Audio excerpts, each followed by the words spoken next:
What's up?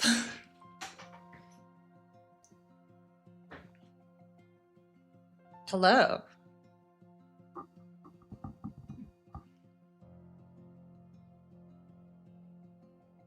I feel so small.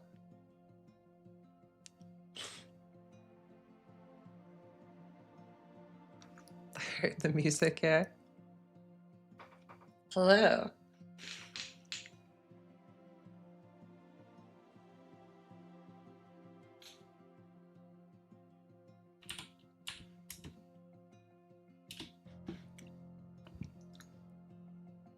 I've done some updates. I've managed some upgrades. Hi, Nori.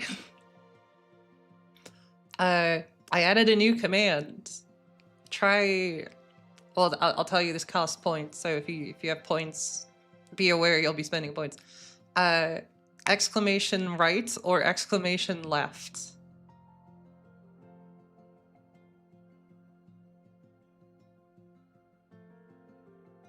In Twitch, you have it as a channel point redeem.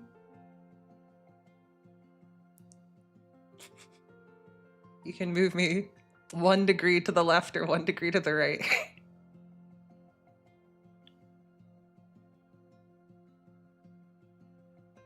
Is the redeem working on Twitch?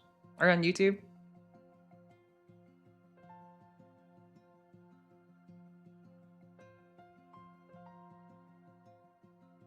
God damn it. Is it not working on YouTube? There's no cooldown or anything. It should just work.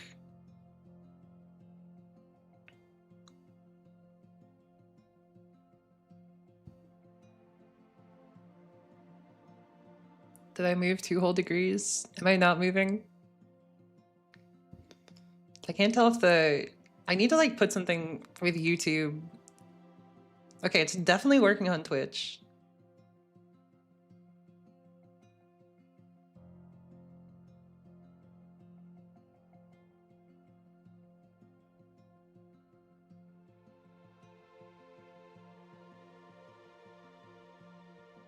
No, it does. It only works. You were drawing alcohol? Hell yeah, Nori. We're interested to see. It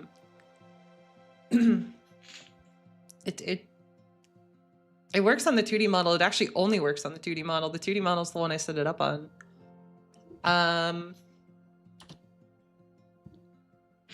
Weird. It's taking my points, so it better be working. I don't know. I don't have like a... There's no way to like measure my percentage to know how much I've turned. It should work.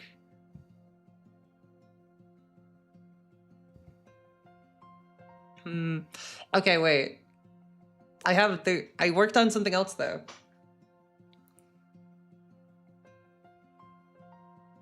It's not even telling you if you have any points. Interesting. I don't know. I'll have to keep playing with it. Try exclamation gotcha. Also in Twitch, it's the same thing. Exclamation gotcha.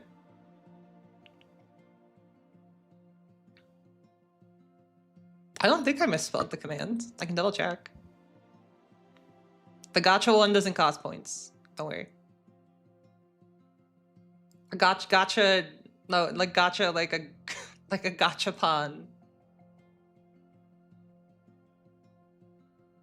Yeah, little. It's like rolling the gotcha.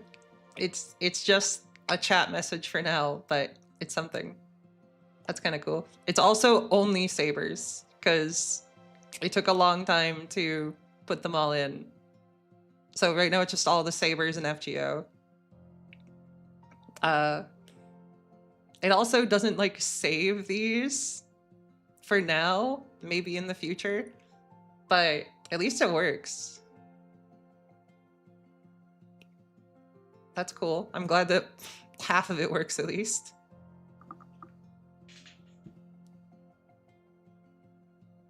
I got nothing. I don't know what happens if you guys like stack a bunch of them on top of each other.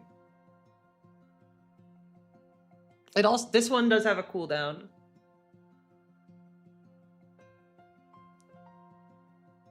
You can, if you roll, you'll be able to roll again in 10 minutes. I'm listening, Error. What's your question? Yeah, it might not work. I might have to check on like the, if there's like a queue. If I have Summer made. Whoa.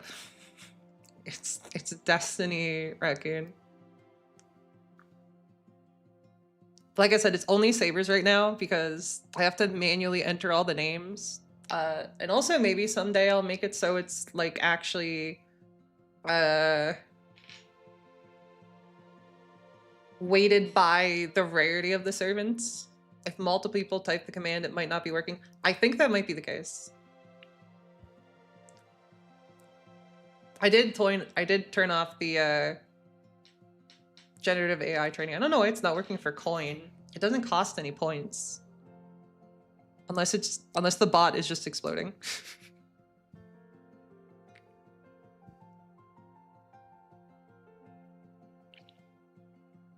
That's also entirely possible. Let's see.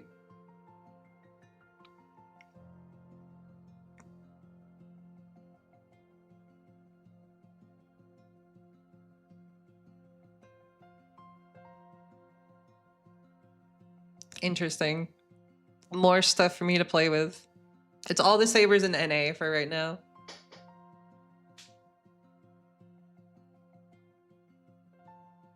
Just, again, because I had to manually enter all of that. But it's fine. Anyway, yeah, I'm testing some new stuff. Hopefully I get it all to work later.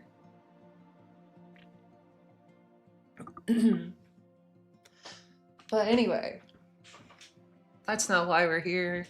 We're here for an entirely different Type Moon property. We're here to read more Witch on the Holy Night.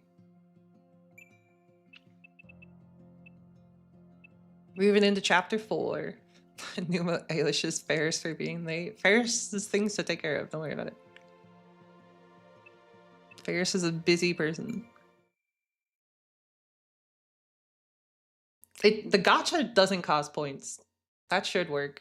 Do I have to like reset the bot? Let me try killing the bot.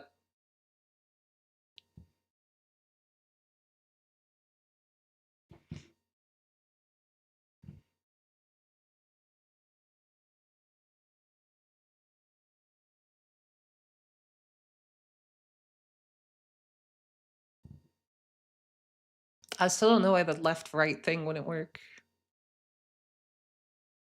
Oh, I meant because Shadow said you were late, and Enuma Elished you.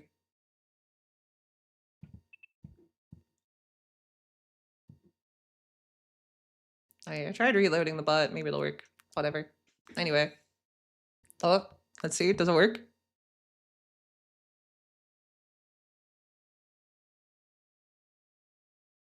I don't think I was rotated, and the gacha also didn't work. What the hell? This vexes me. Oh, I can be flipped though. What the fuck? Oh, I just realized flipping also resets the... Well, wait, why do you get to roll the gacha, Shadow? That's not fair. What the hell? It's not just... Wait, is it checking for point totals? It shouldn't be checking for point totals. That doesn't make any sense. Hold up.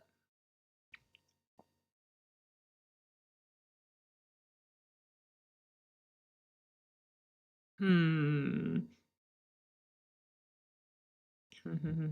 that's an entirely different place. I don't know, bro. I don't know.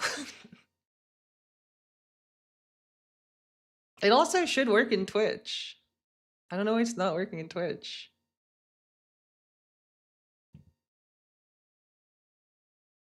Wait, it's not the... I didn't set it on a global cooldown, did I? No, a bunch of people did it all at the same time.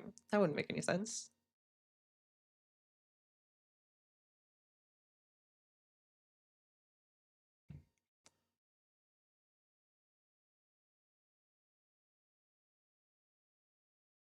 I don't know. It's just testing. Yeah, it's a members thing. Wait, is it members? Is that what it is? Is it broken? Is it only using members? Hold up. You might be onto something. Sorry for the tech support check. You allow.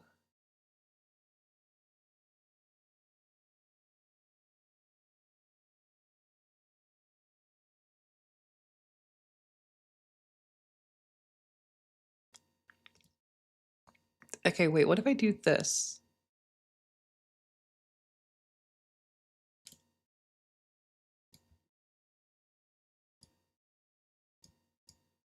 The total silence is really adding to this. Okay, can someone try it one more time? Can someone try the gotcha command?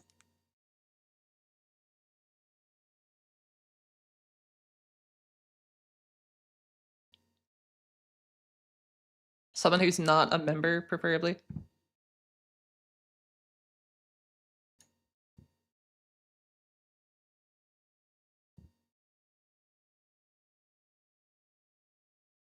Hey, okay, yo, wait, that is what it was. I had it somehow set so that only members worked.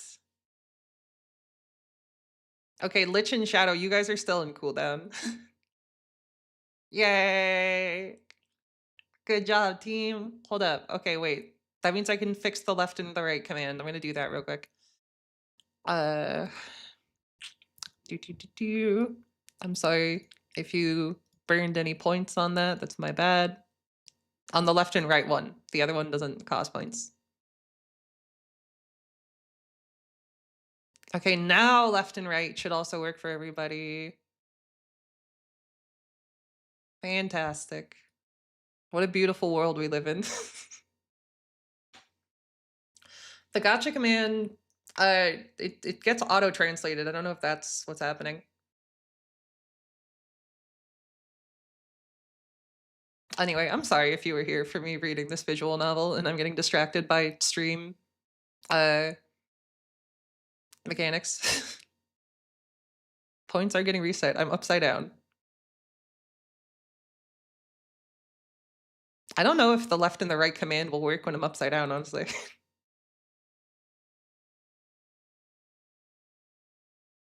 You know what? Just for today, I'm gonna set the cost. Actually, is that working? Is the left and the right working?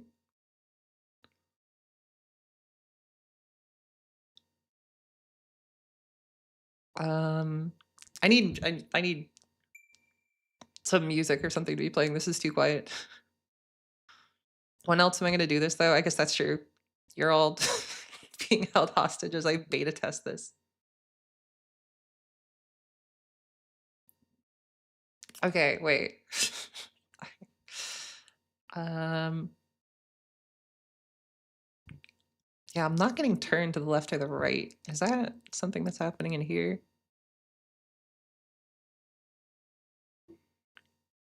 No, it should work.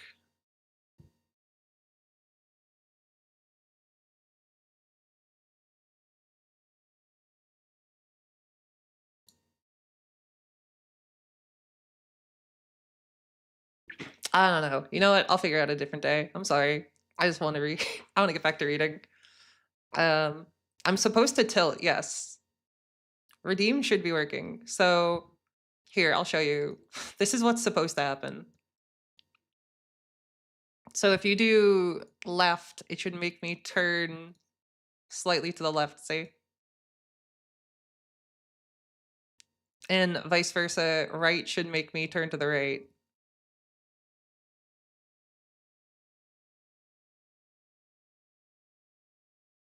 I can't wait to get an ad midstream. Sorry. Okay. I'm actually gonna read now.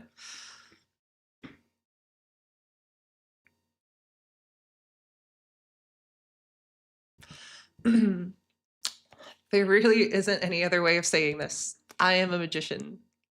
I am unable to use technology, but I am a magician. Oh, hey, music. Kind of like those witches in fairy tales who live alone in the woods and perform miracles with the wave of a finger. While the popular depiction of it differs from reality, it's closer to the truth than you know. Though just so we're clear, no, I don't fly through the sky on a broom. I cannot transform into animals or speak with small birds. Slowb, that's me. Hello. Is something wrong? YouTube doesn't work? What do you mean YouTube doesn't? Like the commands aren't working on YouTube? It doesn't take out points. I don't know. I'll figure it out later. I don't wanna waste our time doing that. I'll figure it out. Don't worry.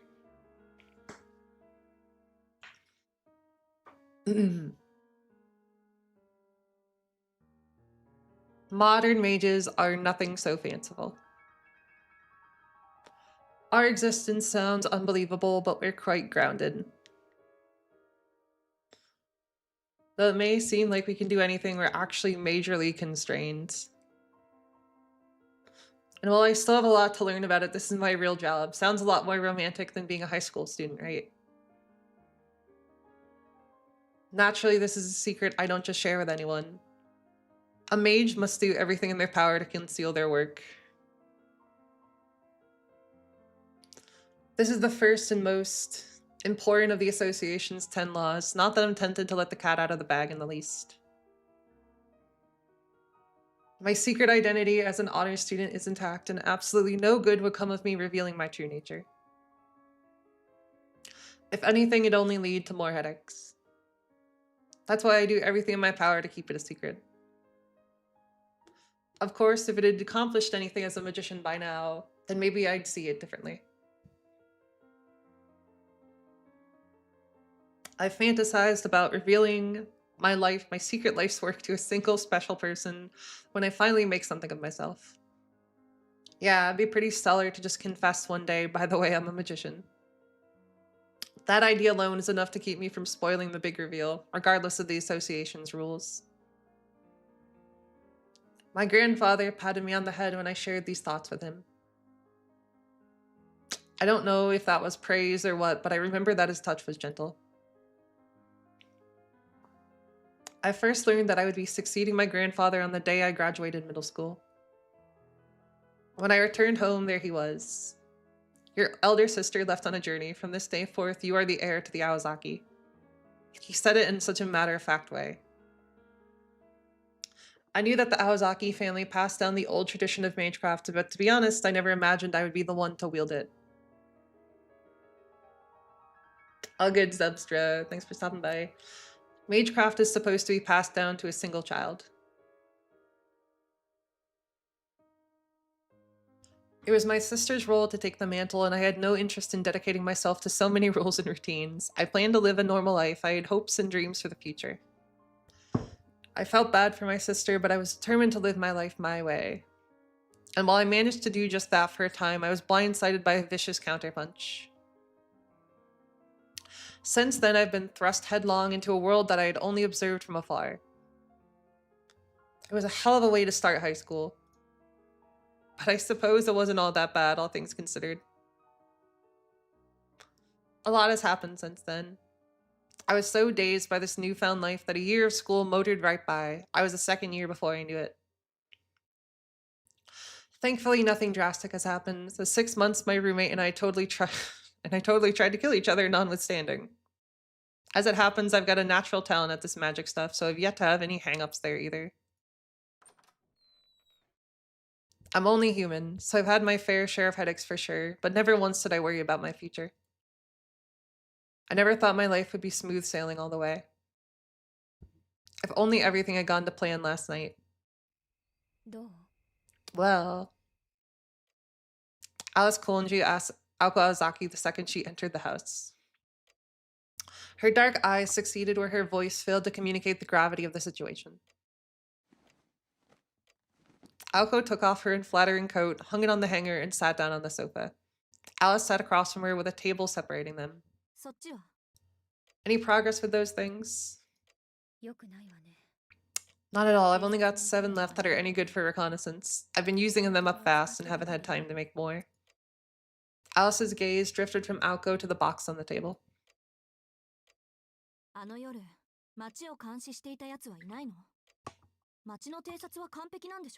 Were none of them keeping watch that night? They've never let you down when it comes to this sort of thing, have they? During the day, no, but there's quite the risk when flying them at night. Meaning they were of the least use when needed the most, Alco sighed. Well, how are you faring? You seem pretty confident this morning. Yeah, I guess everything's good on my end. I'm pretty sure I'll know by tomorrow. I told Tobimaru to look into all of the students' addresses and schedules. Not many people wander the park that time of night, so it should be easy enough to figure out who it was. How can you be so sure? Because I didn't just join the student council to keep up appearances. I've been using my position to keep tabs on everyone. Whoa, smart. I have info on everything from part-time jobs to friends' addresses to what they're up to in their spare time. It's a list I was hoping to keep secret, but we can't afford to do that now, can we? That's why I keep the vice president around. It's the kind of things he does best.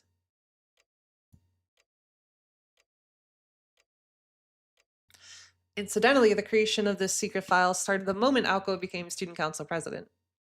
The mere rumor of its existence was enough to strike fear into the entire student body. As thorough as always, I see. Alice was only mildly surprised. It had been almost 2 years since they first started living together. She knew as well as anyone that when Alco put her mind to something, she saw it through to the end. Well, I never imagined I have to use it like this, but it's better to be safe than sorry. But what happened last night was far beyond a mere exception to the rule. This predicament should not have even been possible. More importantly, have you figured out what went wrong? And don't tell me it had anything to do with your link to the bounded field. Alco glared at her. The ward was Alice's responsibility. If it was to blame for last night's troubles, Alice had to own up to her fair share.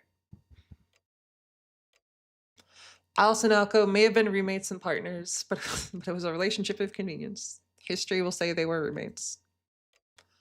While lineage had brought them together, they were more like enemies than allies. Ultimately, they were just not a match. Where there was a blunder, it was punished. Where there was an opening, it would be attacked. If there was even an opportunity, the two of them would kill each other in the event of such a moment. Alice locked eyes with Alco. Alco's fierce gaze could make a grown man cower in fear, but Alice did not bat an eyelash.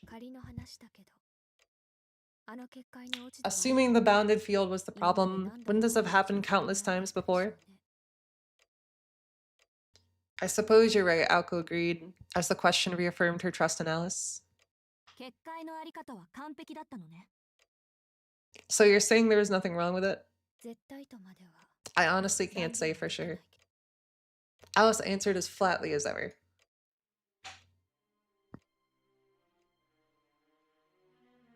A bounded field is like a sanctuary sealed away from the real world. Steps are taken whereby a certain area is cut off from the outside world. There are various kinds of bounded fields. There are physical ones that close off an area behind a wall, and less tangible ones that use mirrors, mist, or trees to conceal that which occurs within. However, when closing off an area to the outside world, you cannot avoid communicating the abnormality's existence. In other words, the area may be closed off to the outside world, but it is impossible to hide the fact that it is closed off. In time, someone will take interest in a sealed off area, even if they cannot see what's going on inside. Hey, Ryu. Some might say this is putting the cart before the horse. The ideal field would be one that was both undetectable and impervious to interference from the outside. That was exactly the kind Alice had generated in the park the night before. Even if someone has a reason to be in a place, they shouldn't enter if you've made them forget their reason for being there. It takes an immense amount of time and energy to create a field that produces a temporary illusion around a location you wish to conceal. But they prove extremely effective for at least an hour or so, right? And to top it all off, it was top class, made from your mirrors, and it's not like they shattered while we were using it. The only other presence I felt inside was that of that puppet. If that isn't a perfectly constructed bounded field, then what is? I have no idea. The trees were prepared perfectly. I cultivated the trees and plants over several days, and it's always proved to be a reliable field. But maybe, just maybe, there's something I didn't account for. Though Alice's words conceded the possibility, her eyes expressed her confidence that she had overlooked nothing. Well, crap. In that case, we'd better hope that the witness was the puppeteer, which would make sense. A mage would probably be able to penetrate it.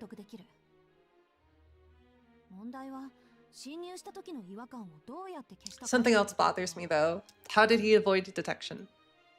The thought of being targeted by this individual was pretty terrifying. If they were able to penetrate Alice's fields, it could only mean that their skill in magecraft was superior to Alice's. Alice, in her current state, would be completely helpless against such a foe.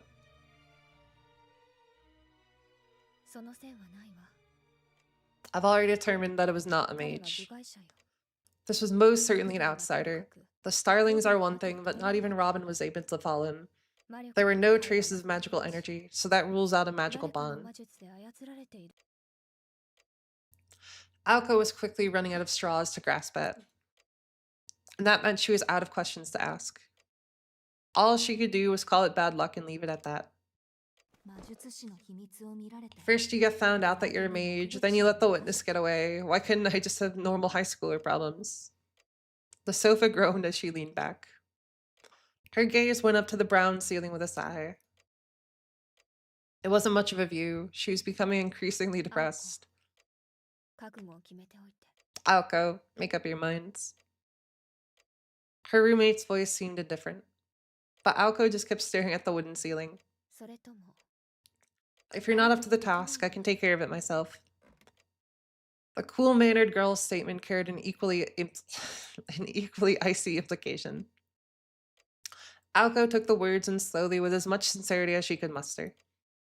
It was like trying to swallow molten lead. She's right, and I've already made up my mind. The thought sounded hollow even as she popped it into her head. This was clearly different from last time. While the aim was indeed the same, the circumstances surrounding her target was clearly different. She may have been determined before, but that was as a mage. If enemies emerged, she would kill them. If she was challenged, she would step up to the fight.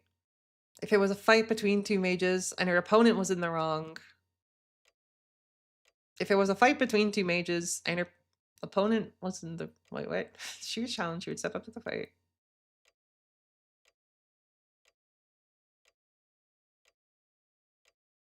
Wait, what? If it was a fight between two mages and your opponent... Oh, it's a... Okay, I'm stupid. Even if this could only end in death for one of them, it was an outcome both parties could accept. Kill or be killed. Morality had no weight on this scale. But this time was different. Her opponent was neither enemy nor mage. Even if she was prepared to kill them, the person was likely not ready to die. That's why morality had to factor into it now. Was she truly up to the task of murdering an innocent person? Could she swallow the fact that this was a common occurrence for a mage? She snorted sardonically. Being a mage did not mean that Aoko was some kind of monk who could cut ties with the real world on a whim. Yeah, exactly, Ryu. If there was one thing Aoko hated, it was doing things without conviction or an understanding of exactly why she was doing them. When she acted, she preferred to act decisively. I guess I don't have any other choice. As she said it, she got up from the sofa, having had her fill of the ceiling for one day. Aoko had returned to the Aoko of always, and Alice was done probing her. Take this. As if to reward her, too many A's in a row, Alice produced a small bottle. It fit neatly in the palm of her hands. The bottle looked completely out of place in her slender fingers. The glass was cloudy and it appeared empty. Some shreds of paper remained on the front where there once was a label. What's that? Aoko stared at the bottle suspiciously. It's a storage bottle. I had one to spare, so I'm giving it to you. A what? I forget what it's called, but it's a thing out of a Chinese novel. Aoko was miraculously able to parse what Alice meant. Are you saying that this is the red drinking gourd from the story about the two brothers who guarded the Lotus Cave? A thing which we're all familiar with? I'm definitely not totally confused what that means.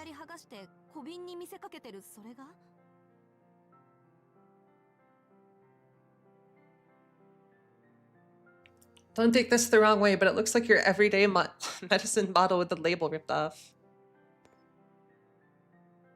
Alice looked at the bottle and acknowledged how ordinary it looked. She also understood that she would not be the one using it as she set it on the table. Except this is a jade flask, not a red drinking gourd. That's not the problem. The problem is maintaining my dignity as a mage. Don't get stuck on the details. Just be happy it's not a bottle of laxatives. That'd be crazy. Fine. She made a good point. Just open the lid and ask for the person's name.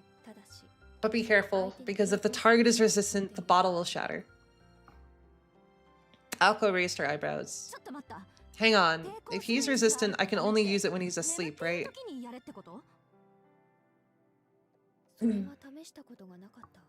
It's this is the evil sealing jar from Dragon Ball, right? Like the rice cooker. Am I right? Is that what we're doing here? Maybe. I guess I'll find out. I've never tried to do it, to be honest. But is there anyone who responds to things in their sleep? You'd be surprised, but true. People like that are rare. In that case, one would have to weaken them until they're to pass out. Oh, it's a Pokeball. Okay, sure. Got it? Yeah, Mafu back. Yeah, exactly.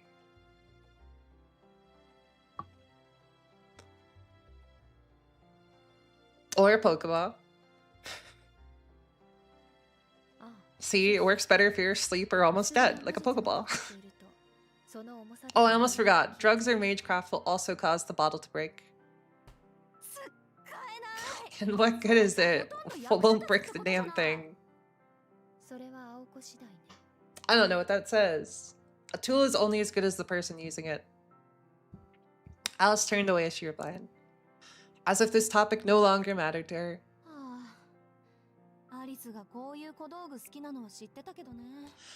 I know you're fond of using dainty tools like this. Is it a hobby of yours or something?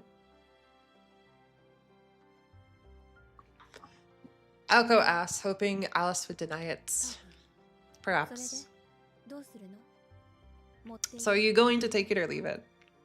Oh yeah, it can be used with an ink container, right? For both of the people that said it. I think 2 people said that. Without answering, Aoko dithered a bit before taking the bottle and putting it into her pockets. She figured she might be able to find some use for it.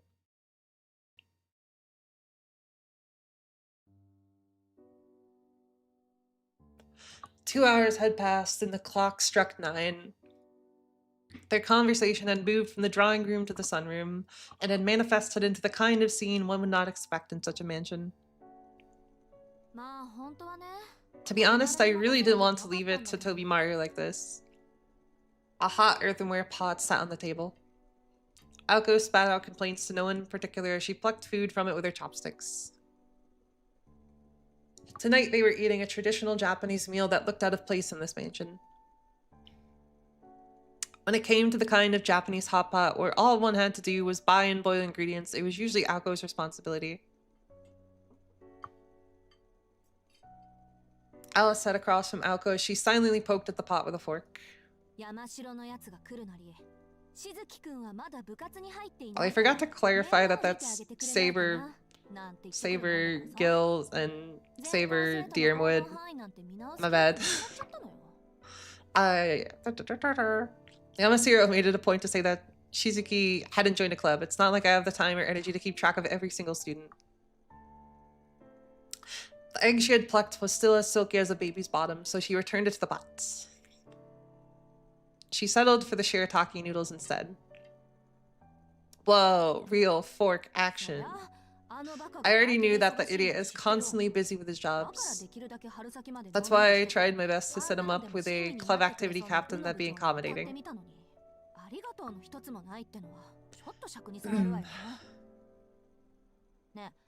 Well, I know that I already said it, but I also did that for like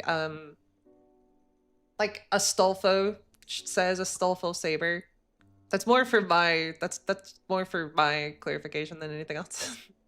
But the nerve of the guy, not even a thanks. Are you even listening, Alice? As if her mouth was full, she simply nodded in response. Her expression stated that she had no interest nor opinion on the matter, but she at least appeared to be listening. Satisfied, Ako nibbled on some hanpen fish cake. Maybe. I just can't trust anyone who says he's a great guy. Surprise, even Toby Maru was gushing about him. The only thing he's great at is being an airhead.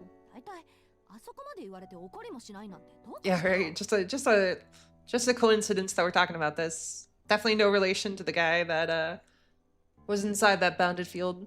No reason.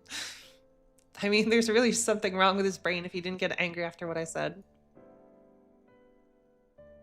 Her thoughts went to what had happened in the student council room earlier that day.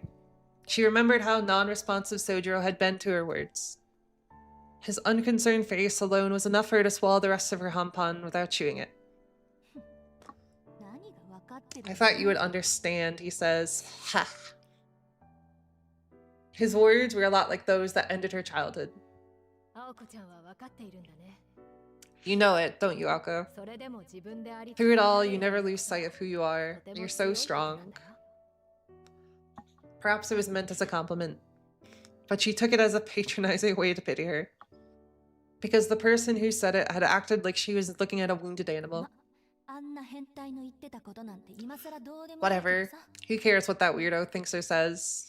That episode might have made her the most confused she had ever been in her life. Yeah, what shocked young Aoko the most was the look... Okay,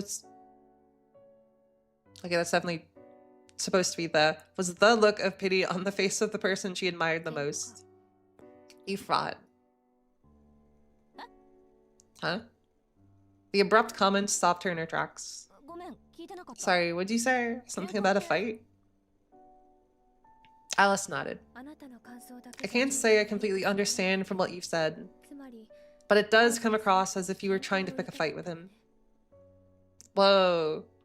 She has interpersonal skills. Look at that. Alice bit into the very last hampan. Her remark was unexpected but completely on point. Why did you go there? I'd rather die than spend another second with him. I mean, seriously, gross. I have no interest in him whatsoever.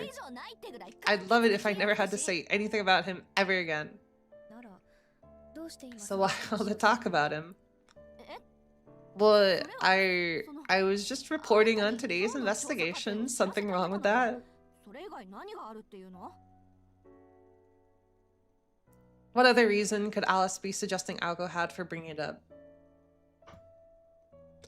It would be several hours later in bed that Aoko realized that she had dug her own grave. No, not really. But does he really bother you that much? Alice ate her hot pot in silence as if she was honoring some sort of sacred ritual. Whoa, her fork's moving. So realistic.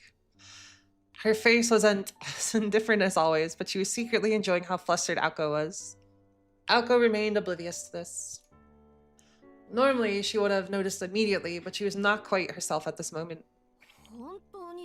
Does he really? Well, of course he does. I think I've said that often enough. Okay, what specifically about him do you dislike? I don't need a specific reason to... She trailed off as she finally realized how disagreeable she was being. She could come up with no reason why. Her instincts had told her that she was incompatible with that hick. But why such a strong reaction? More than anything in the world, Aoko hated emotions without reason and decisions made with no rationale. I just don't like him. I'm sure there's a good reason for it, I think. She became more flustered the more she talked. Unfortunately for her, she could not come up with a coherent reason to hate Sojiro Shizuki. Sojiro Shizuki. The double S's are my nightmare. It was not his fault that he had zero common sense. It was the fault of the environment he grew up in. In fact, it was admirable that he was trying so hard to adapt to civilized society. As clueless as he might seem, he was not a complete waste of space. If he seemed a bit slow, it was only because his gentle nature compelled him to think before acting. When one looked at everything objectively, the conclusion was obvious. As much as she was loath to admit it, he really was unassuming do-gooder. As much as she was loath to admit it, he really was the unassuming do-gooder everyone had him pegged as. I can't believe what I'm thinking. Is there really nothing wrong with him? There was plenty, so she left it at that for now. The chopstick she had been using came to a stop. She was getting very annoyed. An irrational hatred burned through her head. Unable to come to terms with her feelings, she desperately tried to analyze Sojiro, but her mind only went in more circles. Alice fixed Aoko with a deadpan stare. I'm shocked. A small sigh. Or, huh? This isn't like you, Aoko. Hey, and sweet. Also, I agree, Jelly Spoon. Those words were the final blow. Aoko felt the floor fall out from beneath her. She was unable to leave her chair until long after Alice had finished eating and left.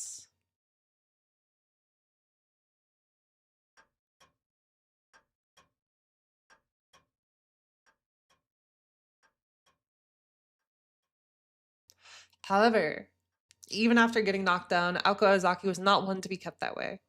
She made short work of clearing up after dinner, and after conceding the first bath of the night to Alice, left the drawing room. Since it was customary in these sorts of mansions to turn the lights off when leaving an empty room, the only lit areas of the house were the drawing room and the two girls' bedroom.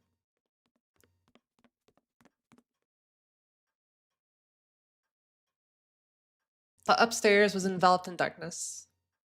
Aoko briskly made her way to the deepest part of the east wing along the long corridor, a corridor illuminated only by the light of the moon, and arrived at her room. All being said, sneak attacks make me sick to my stomach. She had been considering this on the way down the corridor, or perhaps ever since she left the drawing room. The moment she entered the room, she drew her proverbial line in the sand. If I'm going to do it, I'm going to do it face to face. I'll give it to him straight. This was not a concession driven by feelings of sympathy or compassion. For her, this was simply the way things ought to be. Okay, with that out of the way.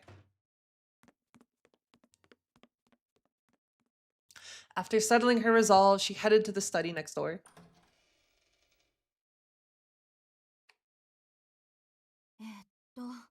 Let's see. Thursday shelf, winter solstice, green spine. Without hesitation, she removed one book from the countless volumes on the shelf. The introductory textbooks transported here from the Aozaki residence were separated into 6 shelves, labeled Monday to Saturday.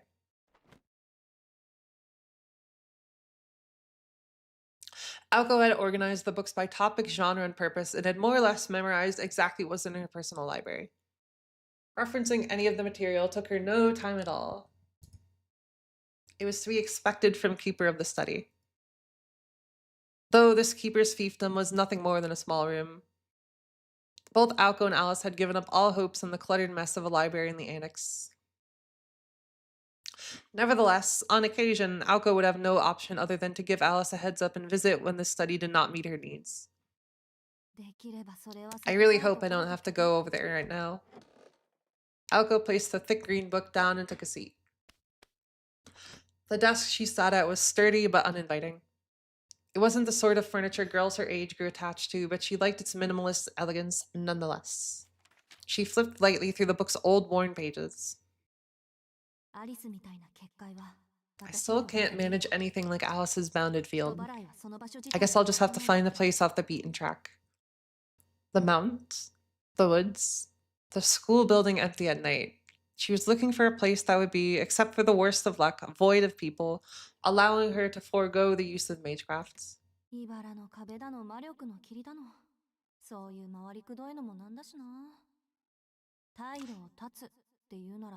Walls of thorn and magical mists. That's a very long sentence in Japanese. Walls of thorns and magical mists are so indirect. If I want to cut off any escape route, I need someplace flashy and obvious, both in purpose and in looks. Muttering about how there had to be some basic spell that fit her needs, she continued to flip through the pages. It goes without saying that she was looking for a way to deal with the witness from the previous night. It sounds like a Journey from the West thing, I wouldn't be surprised. Magecraft's uses were many, but not all-encompassing. Fundamentally, magecraft was good for making things or phenomena that existed already, while more or less bypassing the time and resource conventional means would require. It was, however, unable to manifest phenomena that were impossible in this world. Phenomena.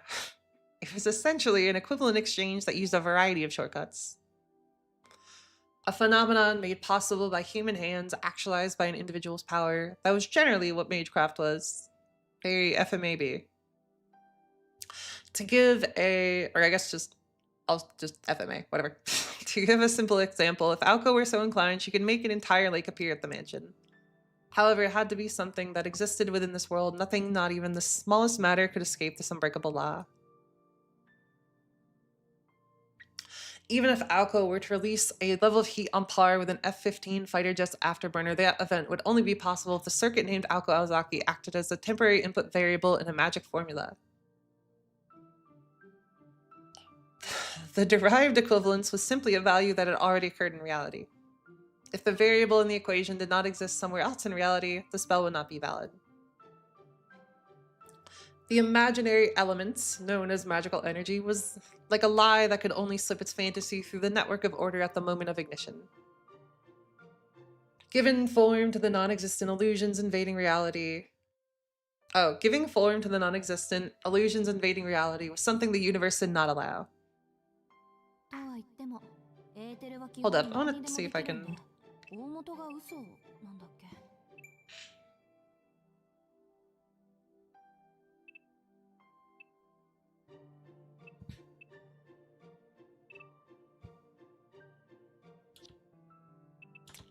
Okay. I want the text to pop up faster. There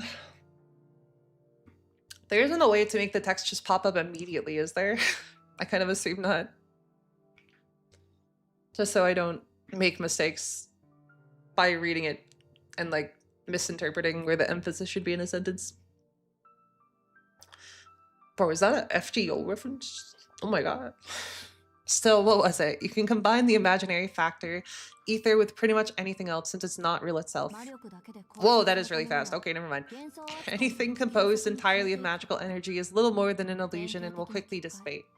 Even a typical field like a wall of thorns generally starts with the user planting the thorns first before magical energy to grow and strengthen them in an instant. In the end, magical energy is just an easy-to-use fuel source, while acting as a firework that ignites a phenomenon. Or so they say. Imaginary factors are all well and good, but all I can do is connect a basic circuit and process energy into a projectile. Something, something, everything's a nail, and you have a gun. Laughing to herself, she looked for a bounded field or something similar, more suited to her current ability. The identity of the witness was still unknown, but if they were a classmate of Aoko, she had any number of pretexts by which to lure them out. The problem was after that. Then it becomes a question of precision. If I don't take care of him in one blow, he might slip away. Oh my. To be honest, she wasn't so confident she could handle this smoothly without Alice's support. But Aoko saw no reason to ask for help given that the target in question was a regular bystander. Oh my gosh. Thank you. I appreciate it, Lily. You're too kind. Have a good one. Be safe. Fledgling as she was, she still had her pride as a mage. She continued to turn the pages rhythmically. In the midst of the fluttering sound of thumbing through the volume, Alko suddenly stopped her finger at a certain page. Found it. She smiled to herself. It was a simple formula that she had tucked away somewhere in the recesses of her memory. A spell of simple destruction. Oh my. A cage. That's all I need to make. It's the oldest trick in the book that any hunter worth their salt would use. She placed a bookmark in the book, closed it, and got up to return to her room. Suddenly, she felt someone watching her. Through the window, she saw her in the night, a girl staring back with a cold-hearted expression. The girl's face was hers, the expression undoubtedly her own. She began planning how to erase the witness. Though to say it was something as elaborate as a plan was overkill. This was just a job. She was going to make a cage and then lure her prey into it. There's no getting around it. Premeditated violence. I wonder if Alice is done with her bath. She mumbled out loud as if the bath would return some warmth to her chilled heart.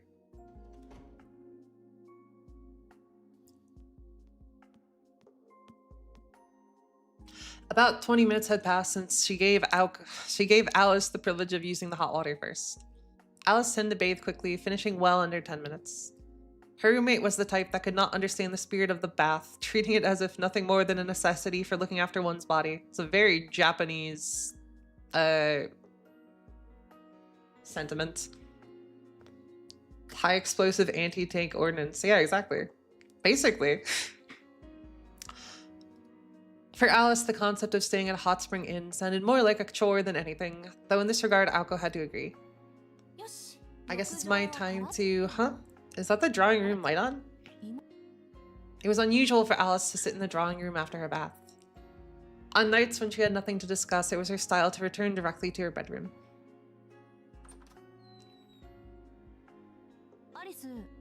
Alice, are you in here?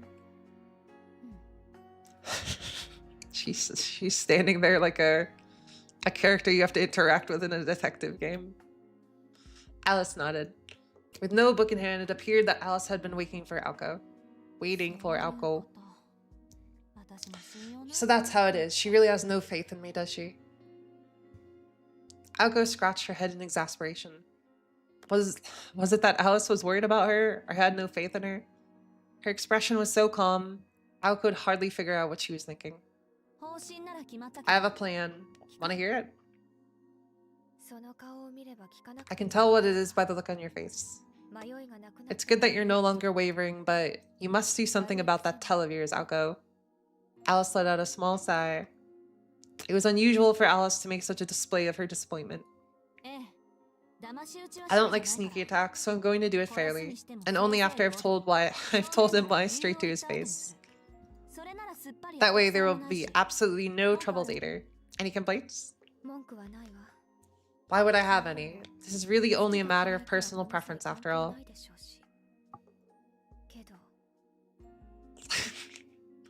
Alice was there in her penguin costume. That'd be pretty good. However, you're worried that I'll mess up, right? My accuracy hasn't exactly been stellar lately, so I was thinking about how to cover my bases with the location. I can't throw up a field like you, so I was thinking of doing it somewhere where he physically can't escape. Any ideas? Alice nodded in thought. The finger that gently rested on her lip indicated that the question was to her liking. What about mirrors? You could easily seal them in the House of Mirrors for all eternity. Oh. Seriously, that's your idea? She frowned at Alice's bad taste. Alice has been watching too much Doctor Who. It was the kind of idea her roommate found to be inspired, but Aoko knew was out of the question. Aoko was looking for a natural bounded field she could prepare, not a realm bordering on true magic that she couldn't create to begin with. Then you'll choose otherwise, I suppose, but please, whatever you do, do not bring him here. You don't need to tell me that. Good face. But actually, yeah, a house of mirrors might actually work. Aoko smirked and shifted her balance away from the wall she was resting on. Thanks, Alice. I just figured out the whole plan. I guess it's always best to talk to someone when you're in a bind. Now in a good mood, Aoko retreated from the drawing room. Alice tried and failed to visualize what kind of blueprint Aoko had drawn up in her mind, but whatever it was, it appeared to be the thorough kind Aoko was good at. Aoko headed for the bedroom, humming to herself as she went. Bathroom, okay. My bad. A year and a half of sharing a living space had taught Alice something. I am upside down. When Aoko Aozaki was in this good of a mood, only deep trouble could follow. You want to know if I'm okay with letting Aoko handle this on her own? It was unclear how long the bird had been in the drawing room. Chirping at Alice, the robin lake bird pranced across the furniture as if it were its property. Yes, I suppose. She said that she wanted to do it alone, and I do want her to know she has my every faith still. The girl in black raised her arm. The bird, chirping once again, alighted on her outstretched, affectionate finger. Suffice to say, trust and faith are two very different things. The bird puffed out its stout chest in agreement, and Aoko was none the wiser to her roommate's rather unsettling comments.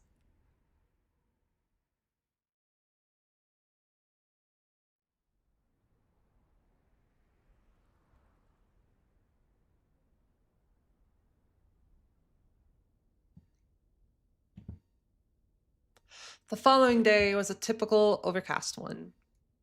The day's classes ended as they had started, uneventfully. Winter break was just around the corner, and with it, final exams. Although Misaki High prided itself on discipline, it was still a private school which promoted a culture of independence among its students. Industrious students... is that a Persona reference? Maybe.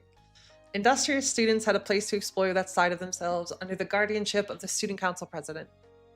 More easygoing students could spend their time after school as they wished, as long as they were mindful of personal responsibility. The fact that the poster boy of independence was the student council vice president indicated just how vast the spectrum was. Aozaki, you in here? Tobimaru Tsukiji threw open the door to the satellite student council room, the rumored location for their secret meetings.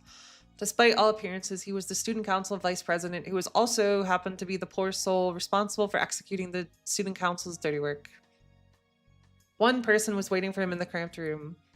The student council president, Aoko Aozaki, sat imperiously in a folding chair, glaring at Tobimaru in his boisterous entrance. This room is freezing as usual. We really need to buy a heater. So as not to succumb to Aoko's oppressive silence, Tobimaru opened with some casual small talk.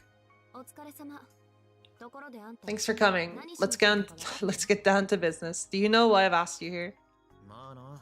I have an idea. What's up with the formality, Aozaki? Pretty cold to talk shop right away all the time, you know? Tobimaru closed the door and sat down across from Aoko. He was holding a blue envelope. Yeah, and loose links sink ships. Might remember that once you go out into the real world. Alright, wait a sec. Nice try. Tobimaru was halfway to agreeing with Aoko before he caught himself and began to shake his head. As much as Tobimaru enjoyed the lack of red tape in his new line of work, he was not ready to turn full spy on his first day on the job. So then, are you done with your investigation?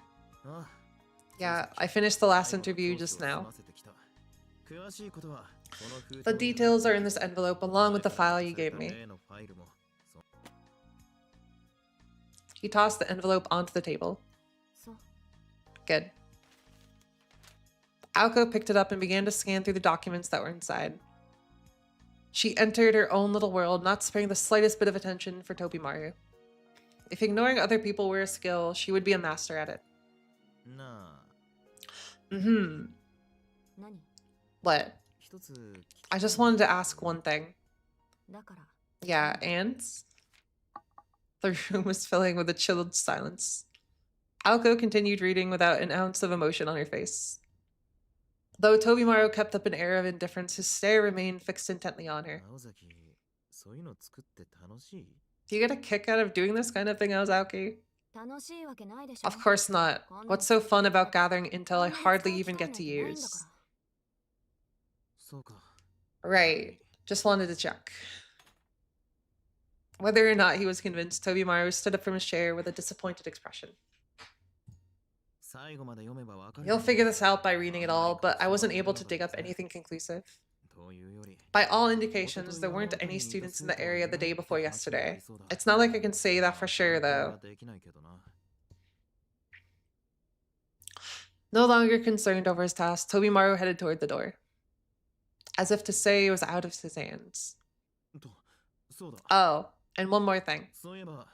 There's one student that wasn't included in your dragnet. You forgot to include any out-of-term transfers. Aoko raised her head ever so slightly. He was right. The recent transfer student was not included within the scope of her investigation. So I haven't looked at Sonoji. Though, considering it's him, it's safe to assume that he was working late. Or wait, it could be if he hadn't have mentioned something about seeing a murder or whatever. I told him that it was probably just a bad dream. Oh god. He just got sold out. Tobimaru cheerfully left the student council room. What? Simultaneously, Aoko felt her fingers go numb, and the document she was holding spilled all over the table. It can't be. That's not possible. She broke out into a cold sweat and tried to tell herself that there must be some kind of mistake. However, the uncomfortable feeling in her gut would simply not go away, perhaps because her intuition was almost always right at times like these. You gotta be kidding me. And yet she knew what she had to do. She would not have hesitated to kill Tobimaru if he had been the witness. Harsh? But what if it was who she was thinking of? Just considering the possibility caused her blood to run cold. Aoko put her forehead in her hands and began to brood. And then suddenly, let us talk choice. You will always be faced with choices. A virtuous fool and a wicked sage. You cannot save both. You must pick one. That is the freedom granted to you. 2 years earlier, Aoko muttered the words offered by her grandfather the day she replaced her elder sister as his successor and let out a sigh of lament. This has to be a joke. She laughed at her own intuition, but it was no joke, if only those words had never been said.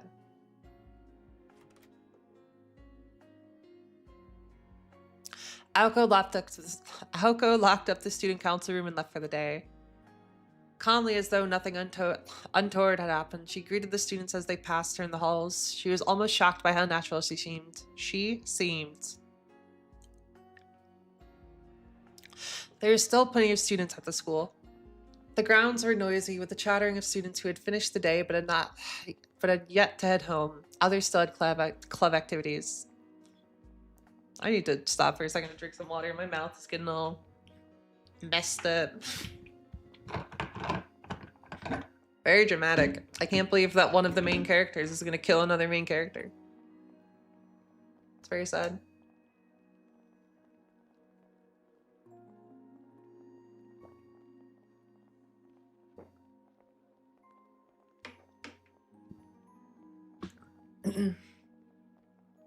She sells seashells by the seashore. She sells seashells by the seashore. She sells seashells by the seashore. She sells seashells by the seashore. Toy boat, toy boat, toy boat. Oh my god. Wait, I've never done that before. That's crazy. And I did it live on air. Did I say it too slow? I might have said it too slow. Toy boat, toy boat, toy boat. Toy boat, toy boat, toy boat. I've gotten stronger. what used to defeat me no longer can. That's powerful.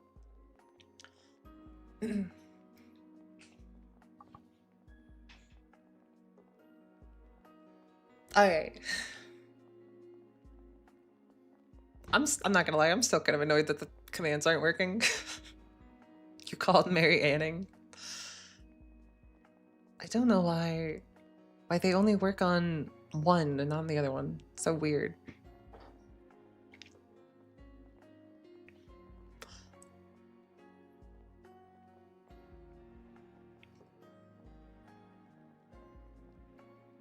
The selling seashells tongue twister is about her. I guess that makes sense. I never put that together though.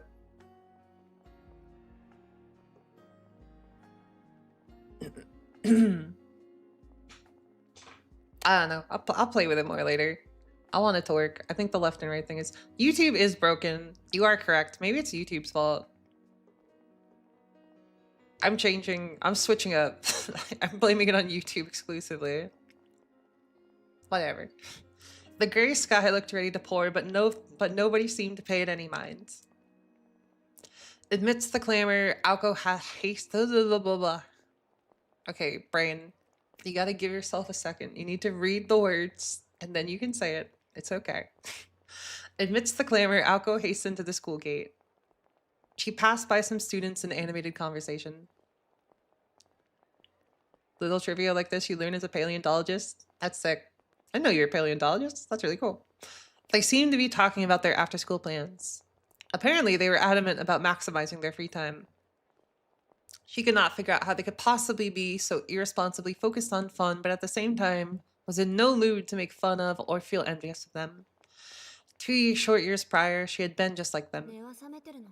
I wonder if I'm becoming desensitized to it all. She retied her scarf, this time more tightly, to give off an air of solitude, but she was fooling no one. After all, what people who feign solitude are really masking is rejection. Oh no, damn. That's harsh.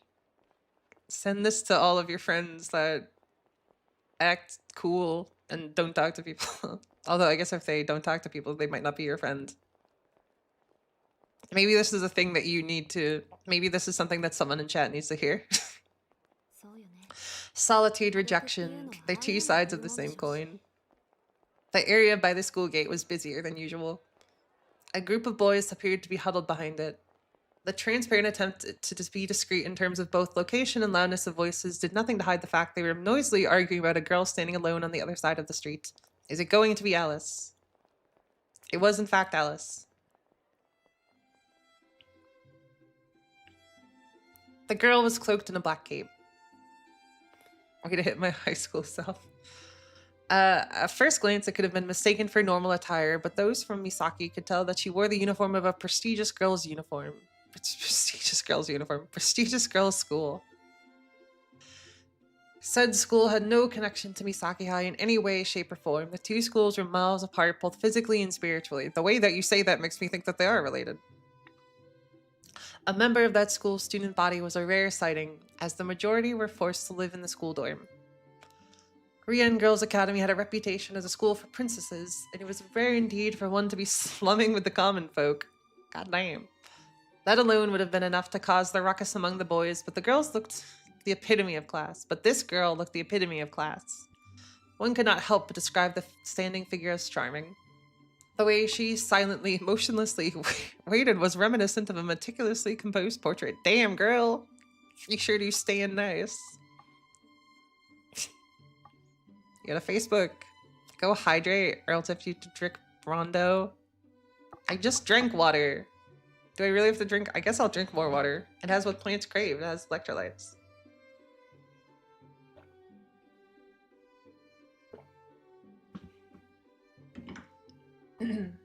Good reference.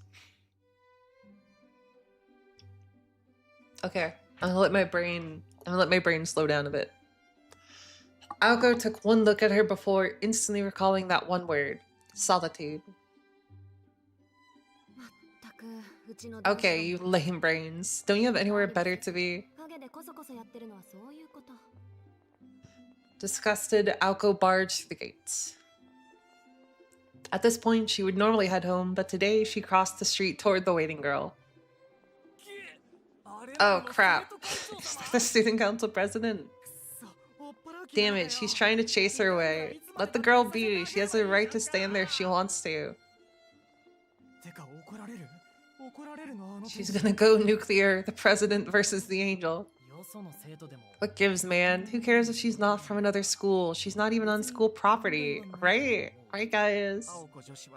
Don't mess with Madame Aoko. You're just asking to be smacked. The boys were in their mouth behind her back. Not in the mood to shut them up, Aoko walked right up to the girl and offered an informal wave. Something the matter, Alice? I told you before, there's nothing of interest for you here.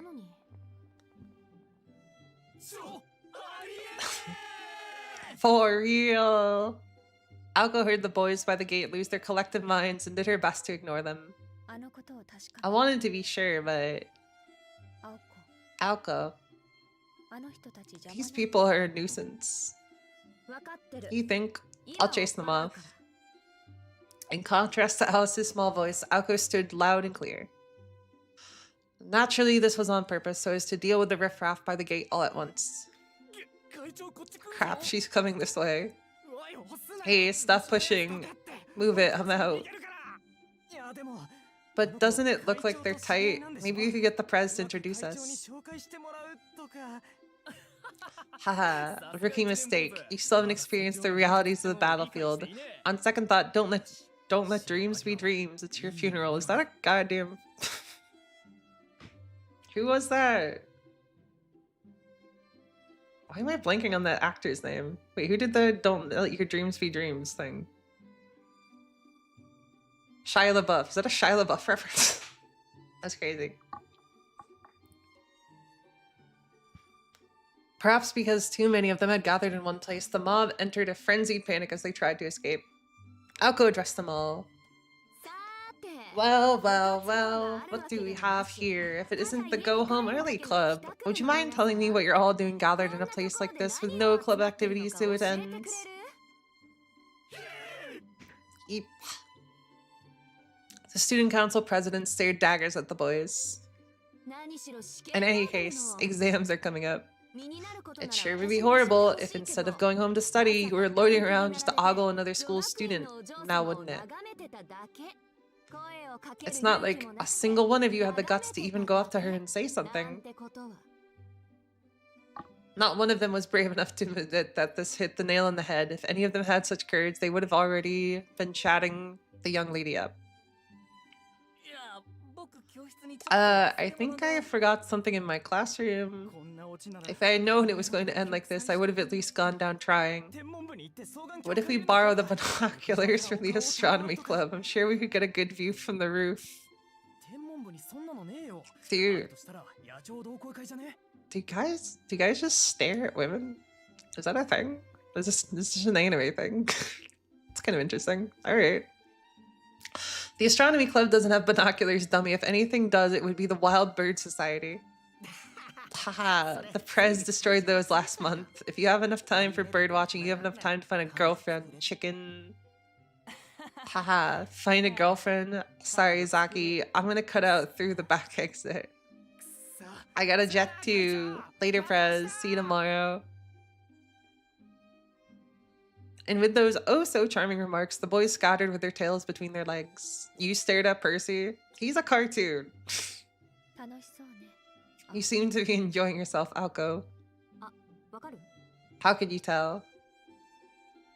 Aoko's response slipped out all too easily. In truth, there were not that many bad apples at Misaki High, and dealing with them wasn't really that bad.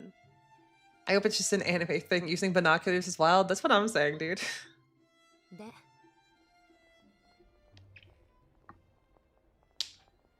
So, what brings you down here? Did you find something out?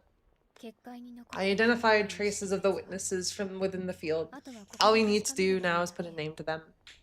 Well, I think, Lich, I think there's a different thing between like kind of absent-mindedly staring at people and like being like, I'm gonna go get binoculars to stare at you from the roof. You know what I mean? Unless, I don't know, maybe that's what you do. Maybe you're just down like that, Lich. I guess I can't judge you.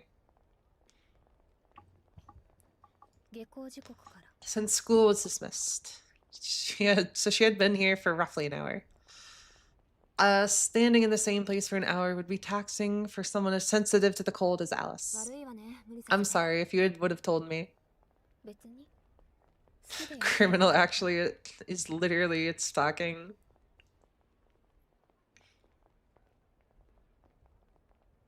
I feel like, is it only stalking if it's been like multiple times? Like how long? Okay, I don't know if I don't know if I should ask this question, but how long do you have to be like following someone before it's stalking? Do we have any lawyers in chat? Any law enforcement officials that could tell me? Not for me, you know, just in case anyone was wondering. I don't need to know. I don't leave my house. Don't be. I'm just doing it because I wanted to. As she spoke, her black eyes were fixed upon the... I read black eyes, and the first thing I could think of was the black-eyed peas. Were fixed upon the gate and the students passing through it. She had likely been observing the gate in this manner for the past hour.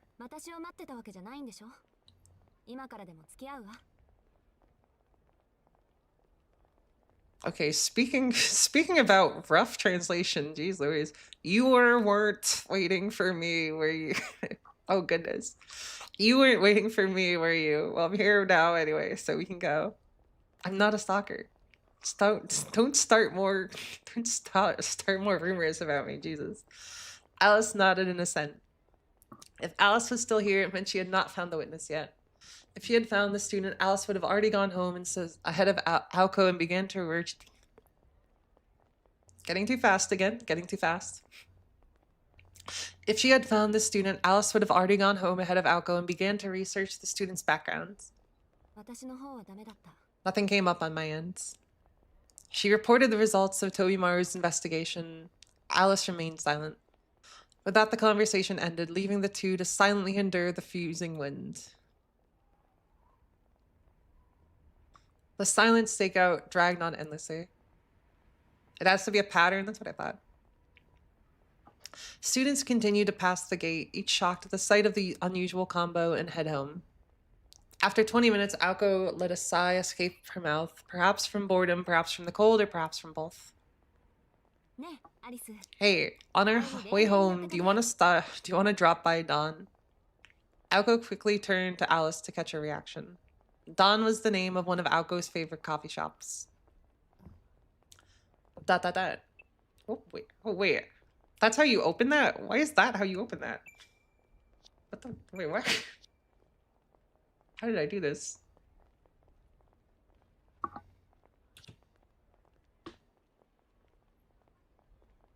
Wait, why is it? It's bound to the scroll up on the mouse? That is so random. All right. Offering no clear indication as to whether she was critical of Aoko's blasé attitude or agreeing to her whims, Alice's gaze shifted ever so slightly. Aoko followed her stare. Hey, Aozaki, are you meeting someone here too? The sudden voice took her off guard. There's only one person who spoke with this gentle, good-natured tone. Of course it'd be him. Turning her back to Alice, Aoko moved her focus to the newly appeared students. Can I help you with something? All politeness flew out the window. Already in a bad mood, Aoko's mood plummeted the longer she looked at Sojiro. The subtlety of her expression, however, was lost on him. No, thanks. I was just on my way to the station to meet the swimming club captain and I wanted to say thanks. Well, that was completely unexpected. Thanks. Joining a club. Aoko had a hunch that he was about to say something brainless.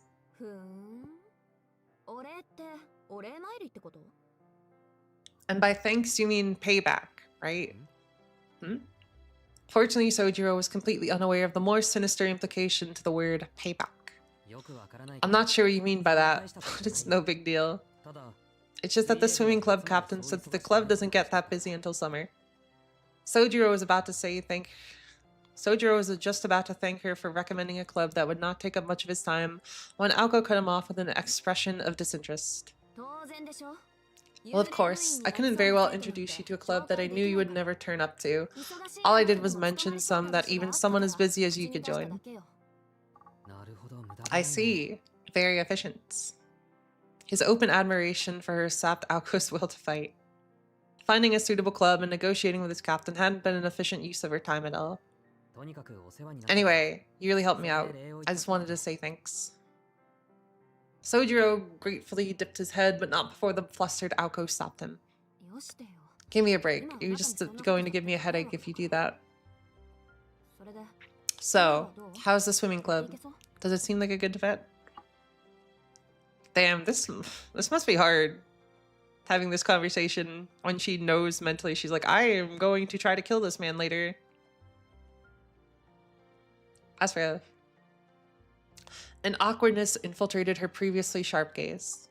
Sojiro was able to pick up on the odd change in her behavior, but could not divine its reason. So he simply started with what he knew so far and reported the most recent information he had.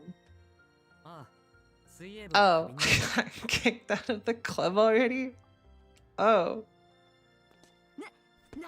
What? Why? Aoko instinctively shouted at the unexpected response. Like a human jack in the box. This unexpected development threw her mind in a tizzy, and she momentarily forgot the complicated feelings she had been wrestling with. But you just said you were on the way to meet the captain. Yeah, the captain's taking me to a heated pool in Yashiroki. Sojiro stated this very matter-of-factly to the still reeling Aoko. I'm not following. Things seem to be going fine. Why would they kick you out? Oh, that's easy. I can't swim.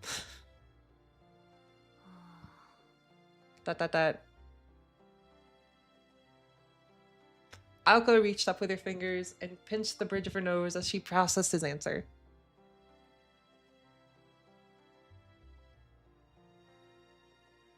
One second.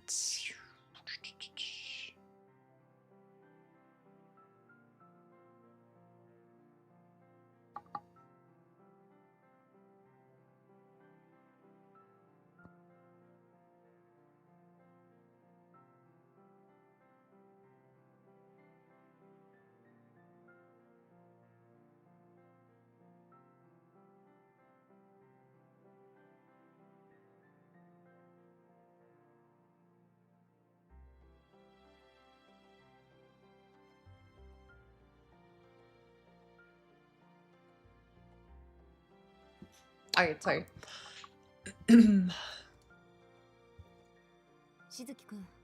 Shizuki, do you remember my question from yesterday?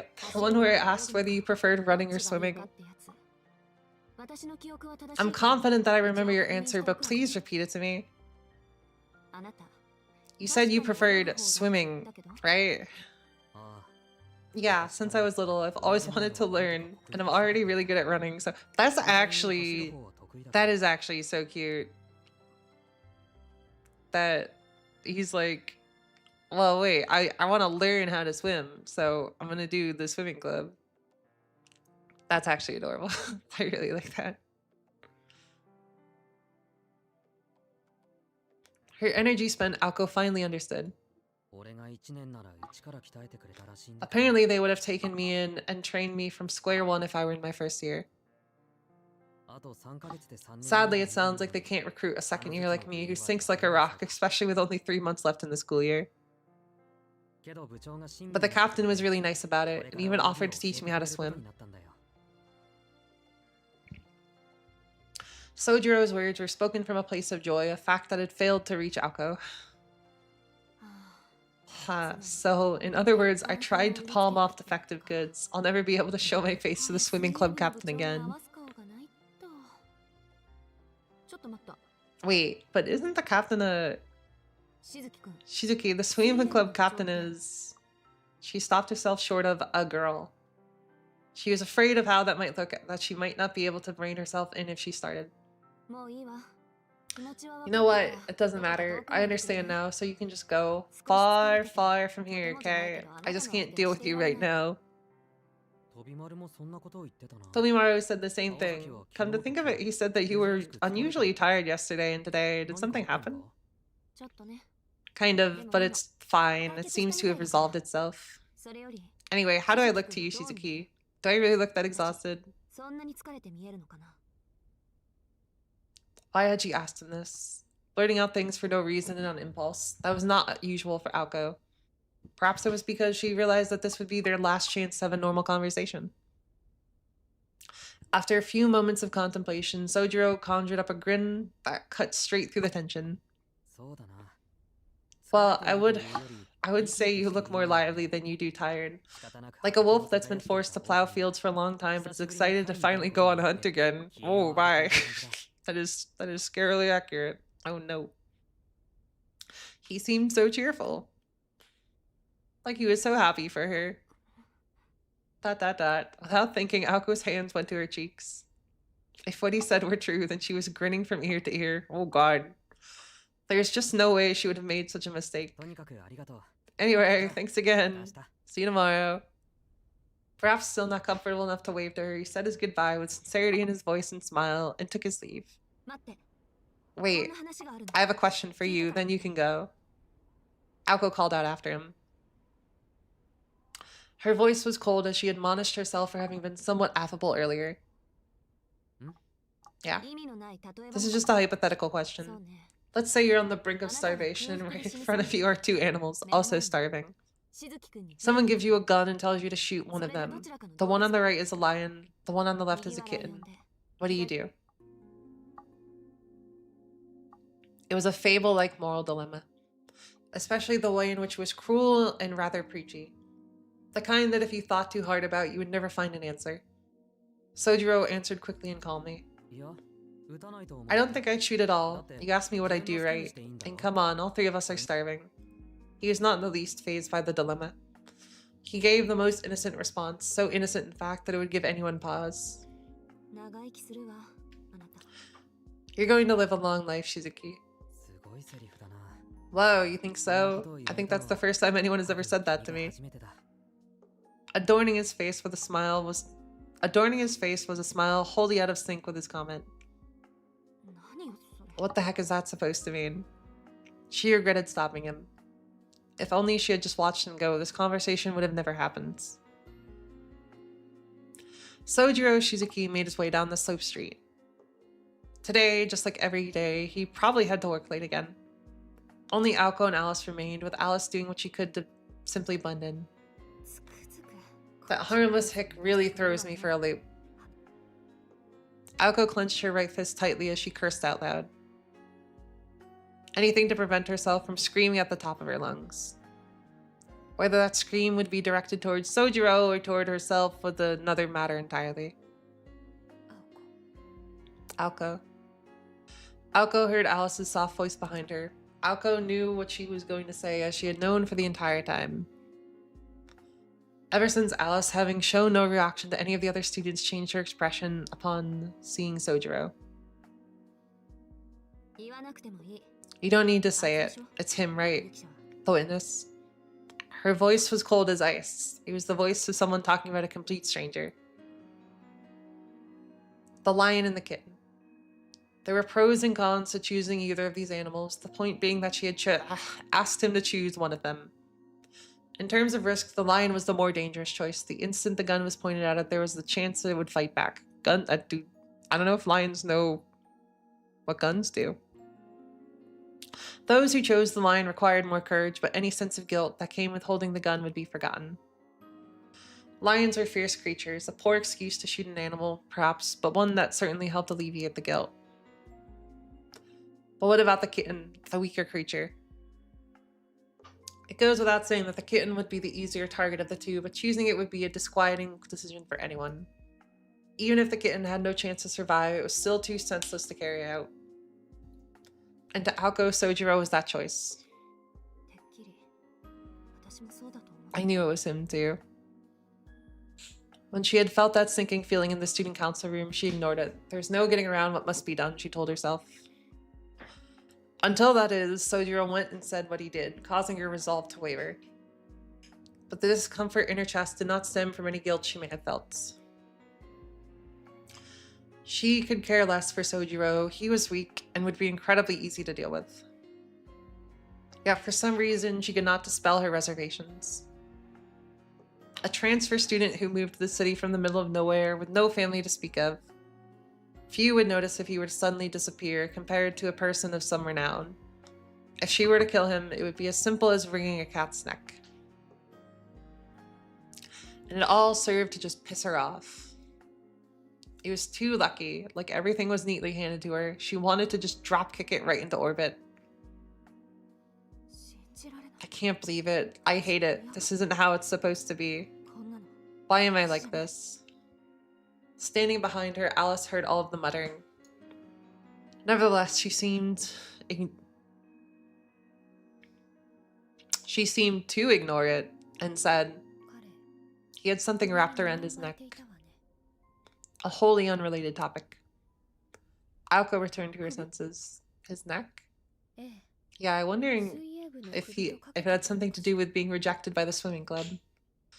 Alice had put much thought into this, as if it had a deeper meaning to her somehow. Now that you mention it, I saw him wearing the same thing the first time we met.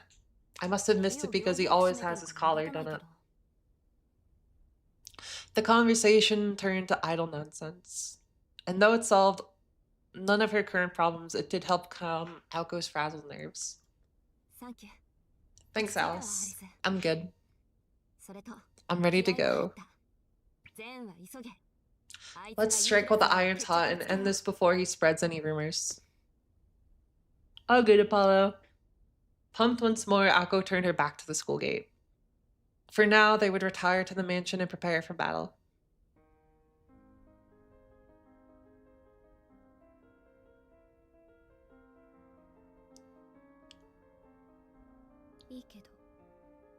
Sure, but when and where do you plan to kill him? She said quietly so as not to be overheard by anyone else. Normally, Aoko had to rein in that side of Alice, out in the open as they were, but this was far from a normal situation. Tonight, as for the place, we shall meet him in the land of dreams. She gave a fearless laugh. A strangely present sound, like the kind one would make when meeting their lover.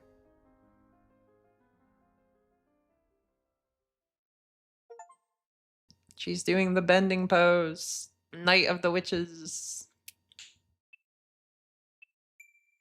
Spooky. Very cool.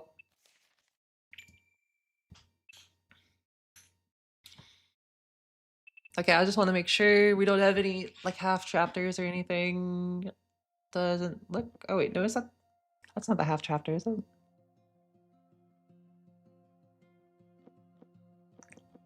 No, that's the one that we just did. Cool. A lot of drama.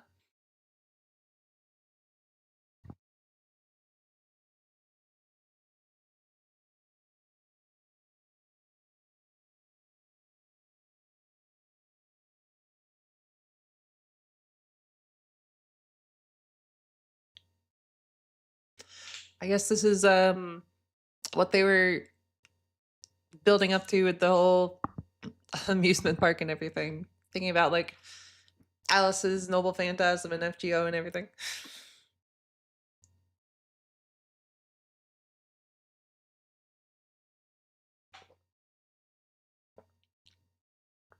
Yeah, we're gonna keep going. We usually have like another hour.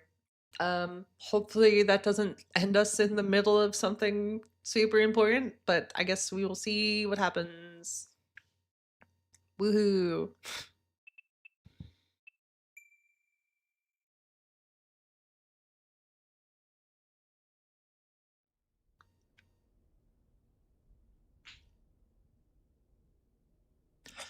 Five. Night of the Witches. Sojiro returned to his apartment on foot as per routine under a blanket of clouds in the night sky. The rusty stairs of his apartment building clanged with each step. Out of the corner of his eye, he could see the bicycles parked by the apartment building's outer wall. He debated the pros and cons of a bicycle, how much easier life would be versus the expense, the convenience versus the necessity, but in the end, he decided one was not right for him just now. Clutching the bag of apples under his arm, he took out the key to his residence. A bike sure would be convenient, but it's not like... He tilted his head in confusion. More and more, he found himself preoccupied with such random thoughts, when the real issue at hand was deciding what to do with the apples he had received.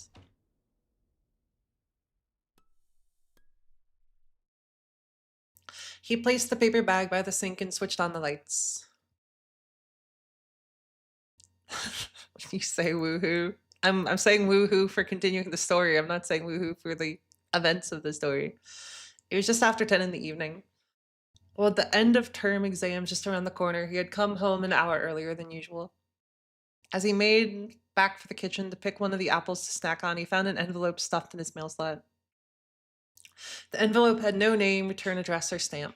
Inside was a single piece of paper that had only the sender's name and a short message.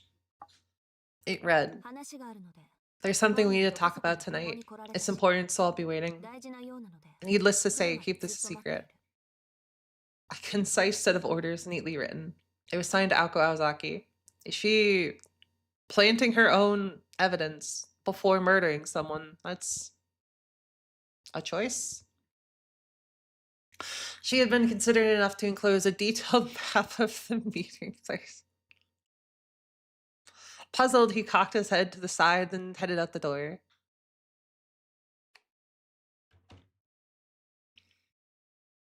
Afterward, upon the roll...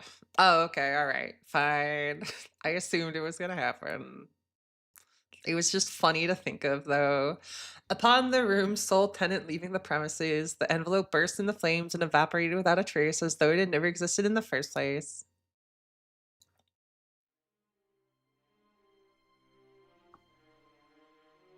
What if it did that when it was still in his hands? By the late 80s, Japan's post-war economic boom had somewhat stabilized and the city experienced a period of steady growth. Oh my god, it's a confession? Oh my god. No way. The city's modernization marched on, and the Japan Railway's train stations, a symbol of the new era, neared completion. In Misaki's neighboring town of Yashirogi, a new symbol of its own was about to be born.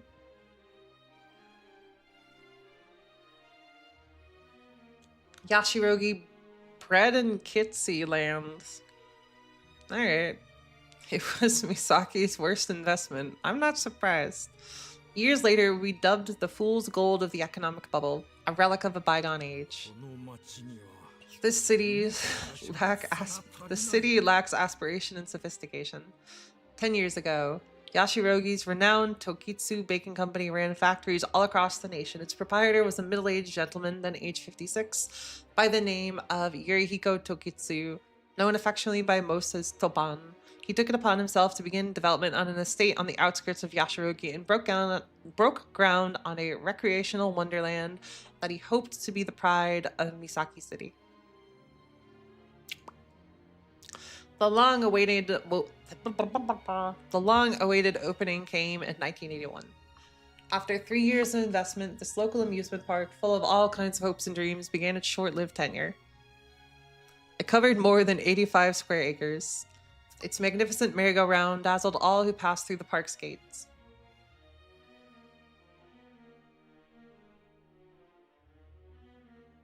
I think Nasu likes boogie pop. I'm gonna make that assumption based on things. Its roller coaster twisted and turned about the edges of the park like a writhing Japanese dragon.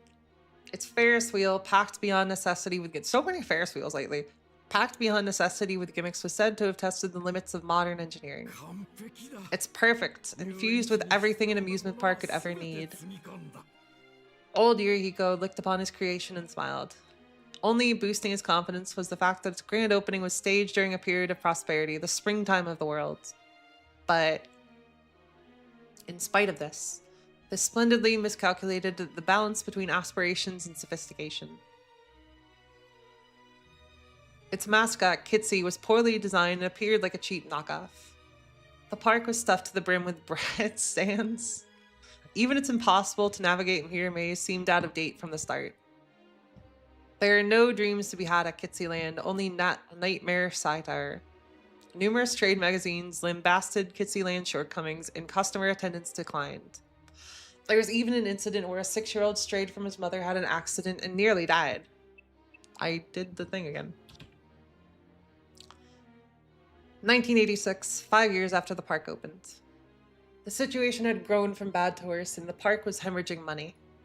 On top of everything, Yurihiko, who had bet everything on the success of mascot Kitsy, retired, and Kitsy's Land's operations were officially in trouble. Hello, Yara. And thus, amidst the scorn of nearly all residents of the area, ended Misaki's one and only amusement park. What's more, perhaps best described as a footnote to this debacle, the self-proclaimed Parisian artist who designed the mascot, Toki Julich, okay, that one I have no idea, was said to have snapped his brush in mourning over the closure of the park. Seems minor. Returning to the present. Unless they're being dramatic and they just mean that, like, he never painted again. I guess that's nothing. Oh, really? I didn't even get that. That's so cute. It was midnight, and the Kitsy Land of today was a shadow of its former glory.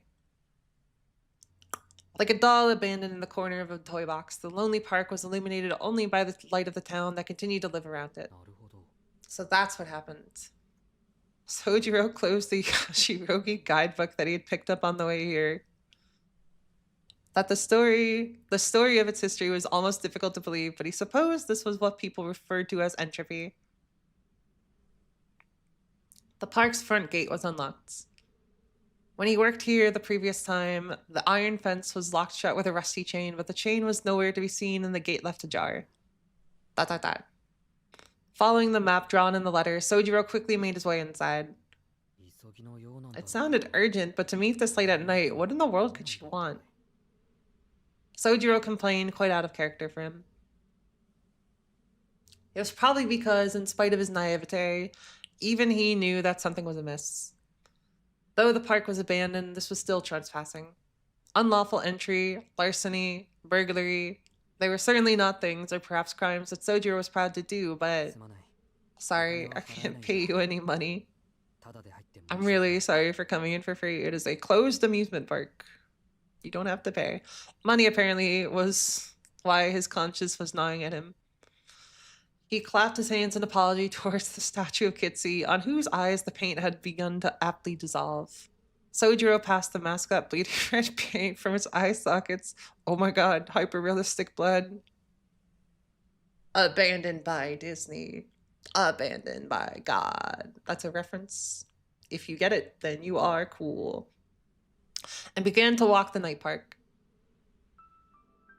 The building's colors had faded. The collections of machines was rusted. The man-made residents no longer felt the passage of time. Even the ghosts themselves could not endure the disparity between this forsaken place and the previous grand stature. It was like a fossilized dream. These were the ruins of a paradise both created and abandoned by man and reality. The economy had stabilized, and the standard of living was on the rise. Nobody was overly concerned with the future. These were the remains of a wild and exciting era. Why am I not rotating to the right? That's so disappointing. I don't know why Twitch would not be working. I'm annoyed. Whatever.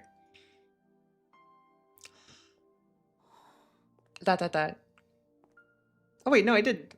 I think I did move to the right. Did I? I don't know. His breath turned to white wisps before him. Sojiro continued through the abandoned amusement park. Though void of human presence, this was not nearly as frightening as the darkness deep in the mountains. City suburbs can take many forms, but Kitsy Land was unusual for an amusement park in so much as it had been built adjacent to a residential district. The park was surrounded by a forest, but even that ultimately was man-made. It was no different from the curtains on a classroom window. If he were to scale the iron fence encircling Kitsy Land and break through the 20 yards of a forested trees, he could make it back to the familiar townscape. Though the amusement park tended to arouse dread in city folk, to Sojiro was a little different from the commotion and terror of downtown. The scariest thing is people.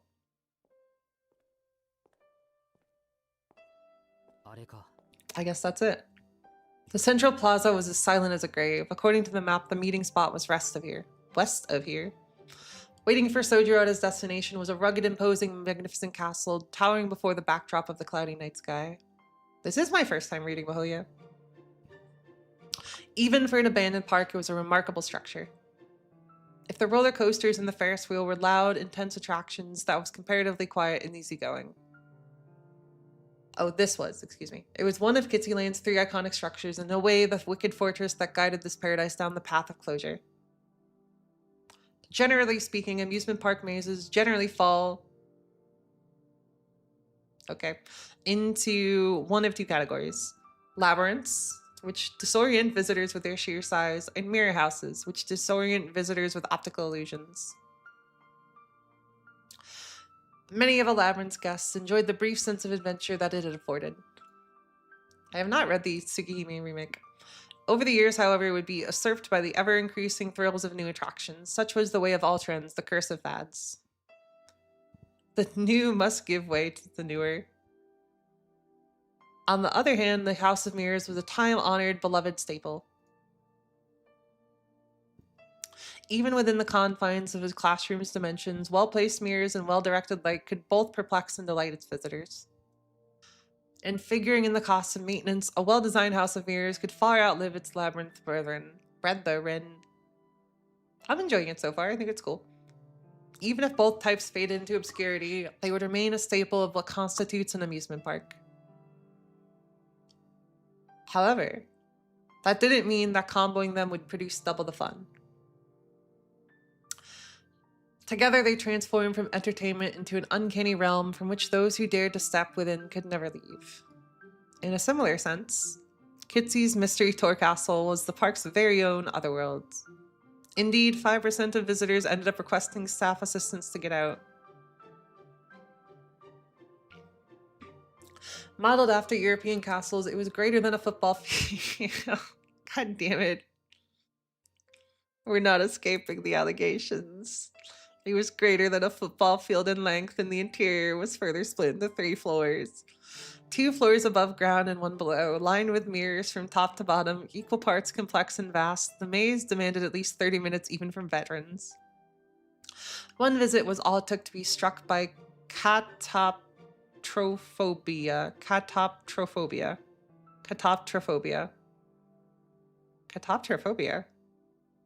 Fine.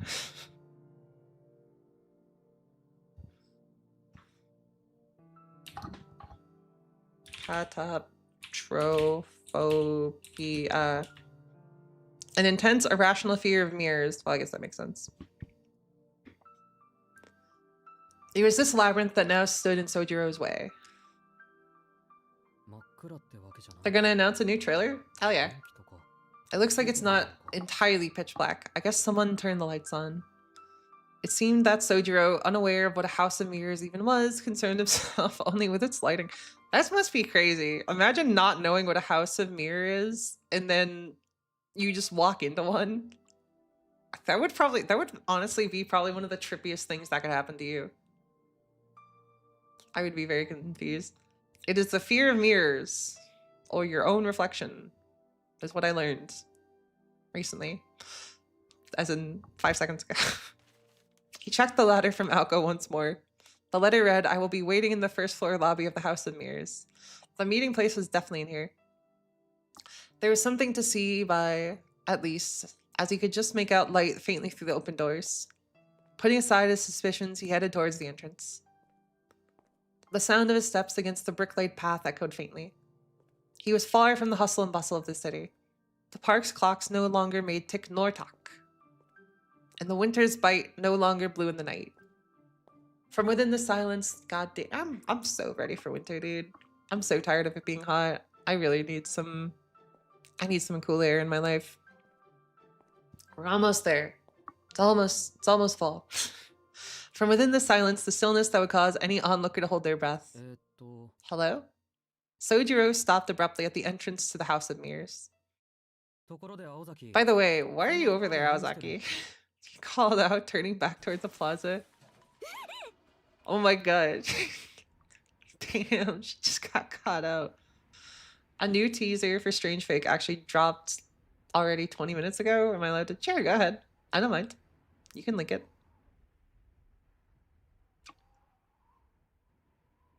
A sound rang out as if someone had dove behind a garbage can and it fell to the ground in their haste. A short silence ensued. For a moment, the abandoned park returned to its previous hush. Resigned to her having been exposed, the girl appeared from her hiding place. Oh. Gotta get on my mirror outfit, apparently, Aoko said. Oh. His voice died in his throat as he took in the sight of the girl's familiar face and unfamiliar attire. This Aoko, with her long hair flowing in the breeze, was different from the Aoko that Sojiro knew. The resolute stance and posture she took exuded the strength of her will. She stared directly at him with a sharp dressed to kill. I just thought of that joke. With a sharp-eyed, piercing gaze. Her eyes were glowing with a dim phosphoric lights, enough to give Sojiro pause that he might be hallucinating.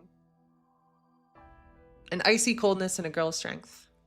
Sojiro lacked a sense of danger, but the sense of imbalance caused even him to feel the malice in the air. It was as though the Yuki Onna spirit of folklore had climbed out from a ghost story and appeared here in reality. Aozaki. Instinctively, Sojiro took a step back. Surprised, he was starting to feel cornered. An unpleasant premonition rose to the surface, bringing with it a sense of anxiety. In spite of this, he felt obliged to honor urban etiquette by seeing if she was all right. Did something happen to you? From the looks of it, Without acknowledging him, Ako took a step forward. Her figure, this atmosphere, Sojiro found himself recalling a recent memory. His twisted and knotted apprehension melted away and was replaced with a growing realization. The girl before him was very similar to someone he had seen before that night in the park, though he had only seen her from behind. I love the face that he's making. With increasing certainty causing him to swallow nervously, he noted that they might as well have been identical. He asked me what I was doing. Well, it's exactly what it looks like. I was waiting for my prey to pass by. Once you went inside, I was going to follow and cut off your only route of escape. Aoko said, perturbed by the swift change in plans. Phew, so I came to the right place. Sojiro was mightily relieved he had not gone to the wrong place. Okay. I didn't have that much of an opinion about Sojiro from the event, from the FGO event. He is rapidly climbing my ranking. He is so funny. He's actually kind of goated. It was unclear whether he felt confident about dealing with what was to come or if he had simply failed to grasp the hopelessness of the situation. Aoko ignored his obtuse response and continued. You know, Shizuki, just like anyone else, some people get on my nerves and some people I just really hate. But the funny thing is, my enemies are never people on my shit list. Cold emotion burned in her eyes. Her feet had already moved one step closer to Sojiro. Sojiro's sense of foreboding was growing stronger. Wondering if what he sensed was bloodlust, he retreated another step. More like Sono Goat, hell yeah, bro. Continuing as so, they maintained a distance of just 15 feet. As far as I can recall, I've never thought of someone I didn't like as an enemy. He's just kind of a little idiot. That's the exact kind of thing that I love in a character. What can I say? As it happens, I've even had enemies that I liked. And the reason is simple. She held her right arm out. The light about her was no illusion. It's simple, really. She's so dramatic. Anyone who throws me out of whack is my enemy. Her arm moved again. It was instantaneous. Something shot past Sojiro in the blink of an eye, missing him by just a foot to his left. Wait. Before his eyes, a blue light, something akin to a fireball, had ignited from nothing. He finally understood what was happening. Wait a second, I've seen one of those before. She ignored his dim-witted reaction. Damn it, I missed. Aoko muttered to herself. The fist-sized hole the blue light had made in the House of Mirrors crackled and smolders. A shot like that could easily cave in a human skull in addition to burning it to a crisp. I'd have to kill myself if Alice saw me miss at this range. But you get it now, right? This is for you. There won't be a this is it for you. There won't be a second chance. That. Sojiro backed away swiftly. Things were beyond incomprehensible. He was close to losing the ability to think at all. All he could make out was the figure of the dependable student council president, or at least what he had thought was the president, and the memories of the park that night 2 days ago. Just look at the rabbits. He had never experienced anything like this, though most people living in a civilized country would have never seen anything like it either.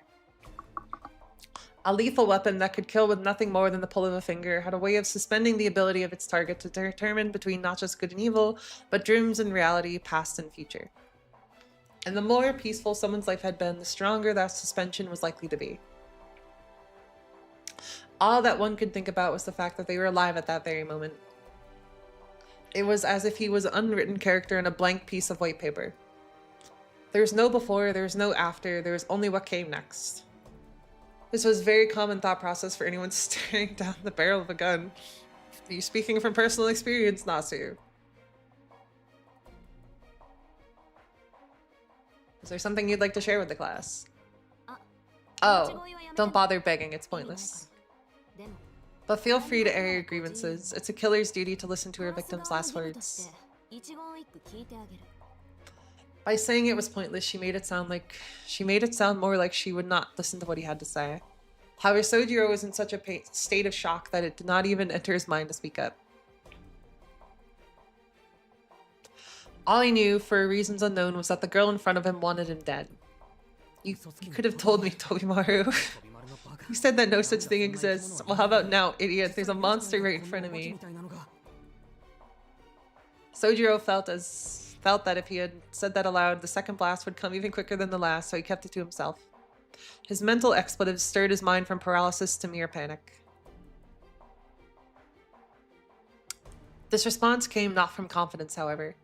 Someday, out of the blue, someone is going to kill me. While it may have seemed like a baseless belief to hold.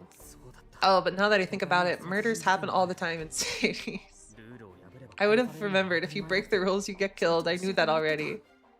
To Sojiro, the situation seemed to perfectly align with his inexperienced understanding that the city was a cold, pragmatic place.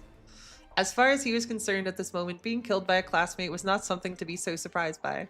In a society where murder was possible, he was able to accept this sort of situation as natural. Of virtually no concern was the series of events that led to Aoko's aggression toward him. You ever rationalize your own murder? The only thing that truly confused him was Aoko's blue fireball. That. Sojiro swallowed with an audible gulp. To anyone who had been watching, it was the response of a victim paralyzed by fear. That's right, so you do finally get it. I'm all out of words, so I think it's time you died. I could go on about how magecraft has to stay hidden, but that doesn't really have anything to do with you. All you need to know is that you were in the wrong place at the wrong time, and that it was me who killed you. Done talking, Aoko once again lifted her right arm. There was a hum like a machine. Blue light began to revolve around her arm beneath her sleeve. This was taking longer than last time, leading Sojiro to believe that it was going to be much stronger than the attack that was still scorching the wall behind him. The realization caused his panic to heighten. No, wait, it's not about me having to die, or the fact that she was the monster, that night was actually Aozaki, or even whether she's a part of the church. It's not about any of that. His thoughts became jumbled. His heart pounded like a hammer. There's no time to be standing still. I'm all out of words. The greatest lie we've ever been told. And more importantly, even if you could accept the events unfolding before him, when all was said and done... Wait, it's wrong to kill people. Hold up. He's right. He's spitting. Guys, killing people kills people. Have we thought about that? Even if it was a fact of life in the city, Sojiro is not about to lie down and die. Don't you think I know that? Hey, wait. Sojiro's scream, still entirely oblivious, was just the thing to invoke Aoko's full wrath. Sheesh. Wow. Aoko fired a barrage of magical blue bullets. In an instant, Sojiro dashed into the shadows behind him into the entrance of the House of Mirrors.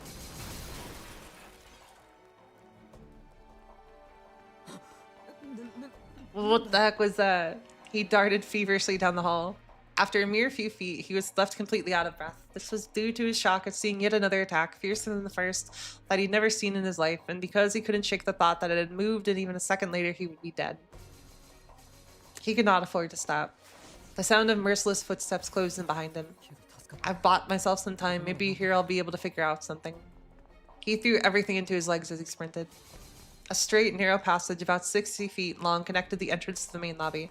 At this rate, if he could just make it to the lobby, he was sure he would be able to find as many hiding spots as he needed. Thank God. He arrives in a large open space. This was I get his attack animations now. You're actually so right, Lich. This was the first floor lobby. There were 3 passageways. One led to the basement floor, one led to the first floor maze, the other was a set of stairs leading to the second floor. Sojiro did not particularly care which one he chose, so, trusting his intuition, he made a run for the first floor maze when... Ouch. He smacked his head into a transparent wall. A mirror. That's right. It's annoying, but I guess this makes things fair. The chaser and the chased are on equal ground. A somehow cheerful voice echoed in his direction. There is no need for Sojiro to even turn around. In the very same mirror he had crashed into, he could see Aoko Aozaki's figure slowly approaching. You should know, I sold off the first floor exit deeper inside, physically not with a bounded field. Is calling it a seal going too far? Maybe plugged or buried works. Either way, if you get too close, you'll be swallowed by a cave-in. I recommend keeping your distance if you don't want to be buried alive. Panicked by the impending footsteps, Sojiro groped for the wall.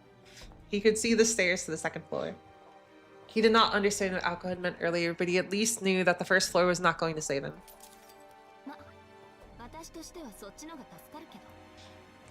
It would save me a lot of trouble if you just died that way, though. The cleanup is much easier for accidental deaths. She is always messing with her hair. Behind him was a creature beyond words. As she continued her idle taunting, she lifted her right arm ostentatiously. Even from above her clothes, one could see some kind of strange, incongruous pattern upon her body. The veins beneath her skin, they made it seem as though something inhuman was circulating her body. Whether out of pity or repulsion, Sojiro stops for just a moment. His pursuer evaded his gaze. You've noticed then. I normally hide it with ointment, but today is special. It's called a magic crest. It's proof that I'm a mage. You see these light revolving around me, right? It's the beginning of what formed that snap. Those bullets. I'm feeling pretty good today, and I've never felt more confident in how to use my magical energy efficiently. I think I'm good for another 30 bullets or so. Perhaps she was on an emotional high, for her voice had become frightfully friendly. The substance of the conversation could not have been any more unsettling, however. I don't understand a thing you're saying, Aozaki. You don't? I'm telling you that I have 30 more shots in the tank. If you can escape before I use them up, it's your win. For today, that is. Isn't it? Wow. Whatever. For today, you mean I have to do this tomorrow too? Sojiro knit his brows. Aoko's expression creased into a scowl at his behavior. Although he was panicking, it seemed that deep down he still did not feel the full weight of the crisis. She knew he still didn't get it. I said my piece. Free time is over. I may still have some trash talk left in me, but well, there's never enough time to get it all off my chest anyway. Just give up already. It appeared Aoko had prepared this It appeared Alco had prepared this theatrical dialogue ahead of time. Not to allow her opponent time for futile pleading, but to give him the time to curse her, his killer. Such forthrightness was her modus operandi. With this victim, however, it was not going as she had hoped. Anyway, that's all I have to say. Yeah, there have been some, like, grammatical errors. Shall we begin the hunt? Her voice was void of emotion and her eyes ruthless as they bored into her prey. This time, Sojiro finally accepted that he was going to die.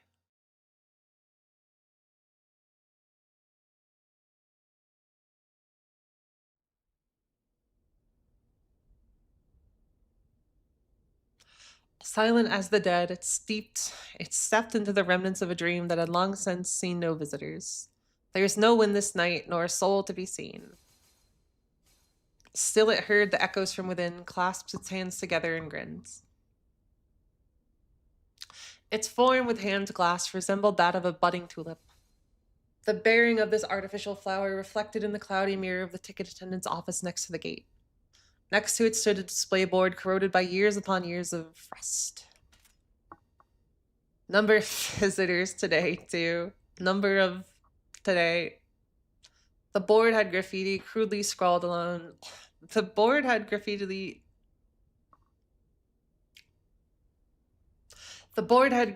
crudely scrawled along the top one of the words. It was replaced with deaths. Dude, who's being so dramatic? The records board had long ago fallen to disrepair. After taking a full 10 seconds to digest what it was looking at, it made its own revision. Number of visitors today, 3. Number of deaths today, 1. After appending this number with an index finger, she smiled like a flower. Then she began to walk toward the source of the sound.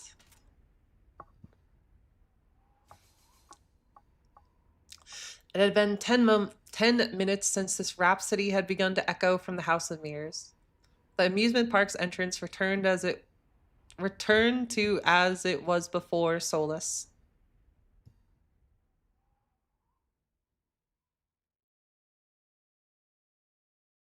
In the end, nothing really matters. Even if Sojiro had been the luckiest man alive, there's no way he should have been able to escape. The question, however, was how much of this was by design, and how much was sheer coincidence. Even Alco, who had made all the arrangements, had no answer. Indeed, there were only 3 things she could say. It was taking longer than expected. He was putting up more resistance than she had anticipated. And that choosing the House of Mirrors had been a mistake. Who could have guessed? She had really screwed the pooch on this one. The location itself was an excellent choice, as the House of Mirrors was perfect as a hunting ground, but seeing her own incompetence reflected in the mirrors was beginning to grate on her. Fair enough.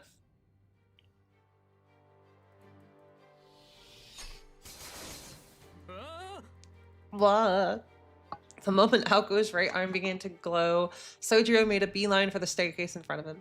A strobing series of blue flashes lit the room behind him.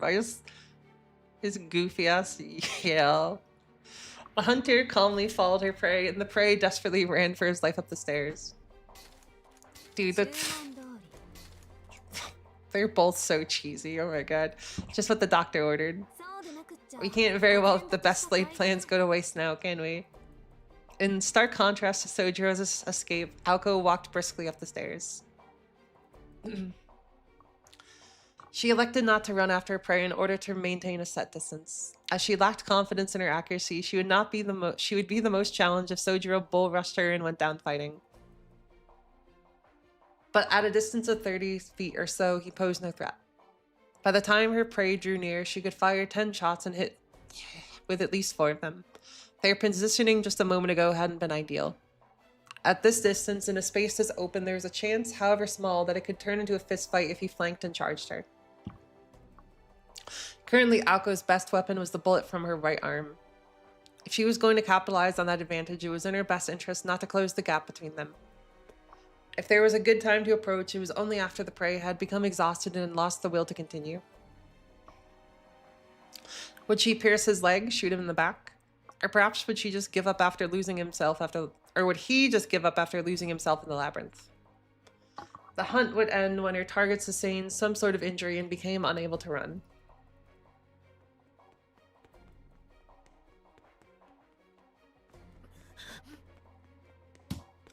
On Sojiro's end, he could barely bite back on screaming as he bolted through the maze. Even running in a straight line had become difficult, much less searching for an exit. Ow. The corridor stretched out far before him, or so the mirrors blocking the path had made it seem. Panicked, he made a turn to the right. That hurt. Oh no. Clutching his head in his right arm, Sojiro led with his left, groping through the air to see whether a wall was there or not. Ugh. He dove down the hall to the left, narrowly dodging the bullets targeting his life.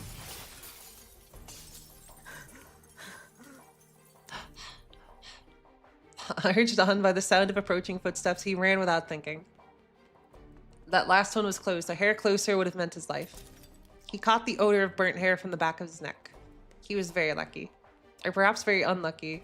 If he were actually lucky, he would not be in this situation in the first place.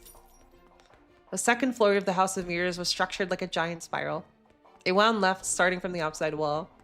Eventually, it would lead to a dead end. The more he tried to escape, the more cornered he would become, as though he were trapped in a twisted guillotine. His stifled screams threatened to leak out his complaints. No matter what he did, he was going to be killed. All of his struggling merely served to prolong the inevitable. Yet he ran. No matter how many mirrored walls he ran himself into, he ran. Even after crashing so hard that his forehead bled and he saw stars, he ran. Pain shot through him at every turn. The more frantically he ran, the more intensely he smashed into the invisible walls. His body began to understand this rule and begged him not to run anymore. His breath was already ragged after sprinting a couple hundred feet. No matter how he thought— whoa, that was a lot of text. No matter how he thought about it, this was not normal. This was way too crazy. This was all just a bad joke. If he turned around now, she would apologize to him for taking it too far. His mind had gone blank. As his body continued to slam into the mirrors again and again, his feet slowed as they began to believe that perhaps it really was all a joke. But then he felt a chill, a touch of death upon his neck.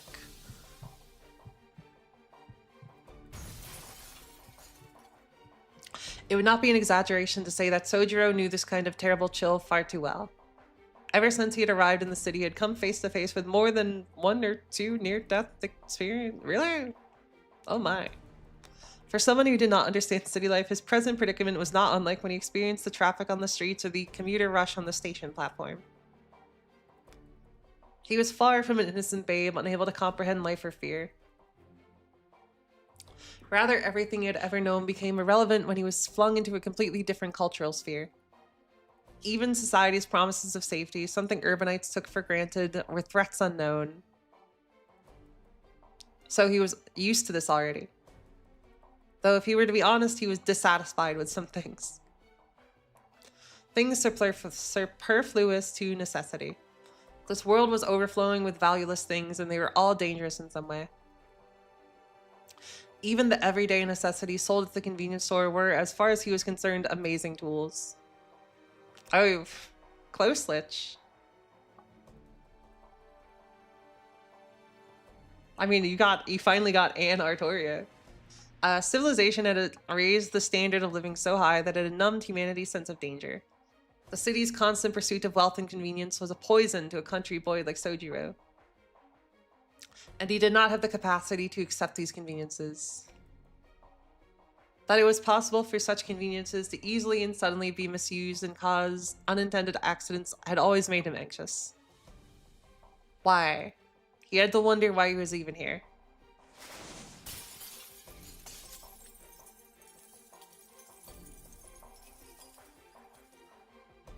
Ah, how ironic. It took the real threat of death to finally make him realize, like a divine revelation, what he'd failed to understand until now. He'd always had to expect the unexpected. Near-death experiences were more common than one might think. To begin with, safety was something that came at a price.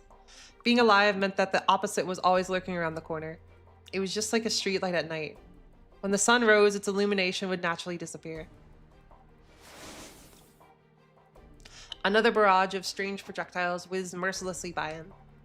He recalled in the back of his mind the charred remains of someone at the hands of that blue flame 2 nights prior. I should have been keeping track of how many of these have been thrown out, because she only said she had 30. It would have been interesting to count. Somehow the situation reminded him of a horse being led by a dangling carrot. For now, he lifted his head and continued to run through the labyrinth. But for what purpose? Ha. Though he knew the pain in his chest was very real, he felt disconnected from it. The night sky, visible through the skylight, was a muddy ultramarine, no longer resembling the one he knew. Ha.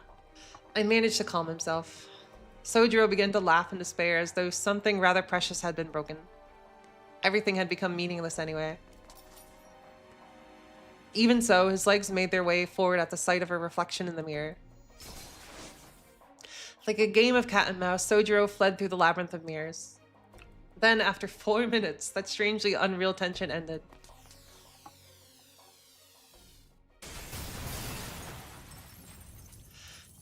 The 9th shot of blue light hit inches away from him. Yeah, it is kind of hard to tell what's new and what's they're just reusing. It exploded the moment it made impact, launching Sojiro into the opposite wall. Of all the fire he had taken thus far, the shot indisputably brought him the closest to death. Ugh. Groaning, he collapsed to the floor. His back was on fire with pain. He was not bleeding and was lucky he could still even scream. Yet his body refused to move. Physically and mentally, he still had something to spare. The pain was not so bad that he couldn't get back up. It was just that there was a skylight above him and he could glimpse the dark of the night sky beyond. The feeling that overcame him was a raw, selfish bout of grief. Oh, it was just so cruel. To have to stare at that for the remainder of whatever short life he had left. Sojiro's ragged breath slowed. For all intents and purposes, he had given up. He had given up fleeing from the pursuing footsteps and perhaps even the root of all his problems. Well, at least it was Aozaki who got to kill me. Sojiro Shizuki felt things that, in any other circumstances, he would never feel. Incidentally, without exaggeration or embellishment, this was the only mistake he had ever made in his entire life. Staring vacantly into the night sky above, Sojiro listened as the footsteps drew near. Give up? Yeah, what she said. It was the closest her voice had ever been to him. Perhaps feeling that he really had given up, she approached his collapsed form. In the dark, mirror-lined corridor, he could not make out her expression.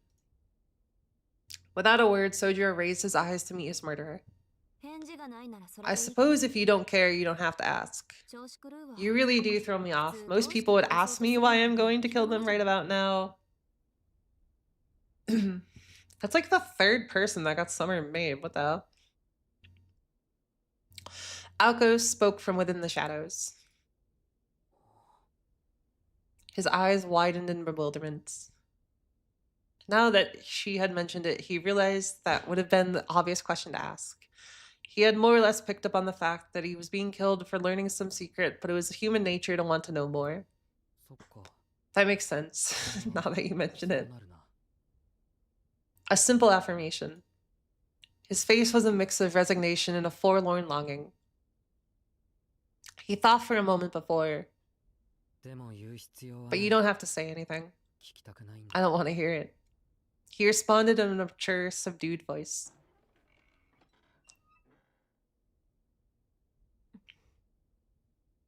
His response was clear, rather gallantly so. I see. I'm still going to kill you. Aren't you scared of dying? Sorry, I hit that by accident. Of course I'm scared. It'll probably hurt. His face turned wry as she objected, to which Aoko frowned. Nonchalant as he could be, he was as nonchalant as he could be, he was honest about his feelings. Of course that would be scary. I'd be scared too, you know. Sorry though, you'll just need to deal with it. It's okay if you call me a monster, that's exactly what I am right now. I guess in that way I'm just like you. I don't have what you would call normal morals. Helps when I need to murder someone. Sojiro's finger twitched in response to her indifferent tone. As if to say that despite having given up on just about everything, his body could not let the word slide. Murder is wrong, you know. We went through this. I know that already. Alko raised her right hand. The light from the crust illuminated her face. It goes without saying that her expression was unchanged. She was not crying, nor was she smiling. She was a young woman who had excised her feelings. Deal with it was another thing Sojiro could not let slide. Sojiro could read on Alko's face that she was not herself. She was in pain, and to a degree he had never seen in her. Sorry, but I guess I do have something to say. What is it? But don't think you can trick me into letting you go by making me feel bad.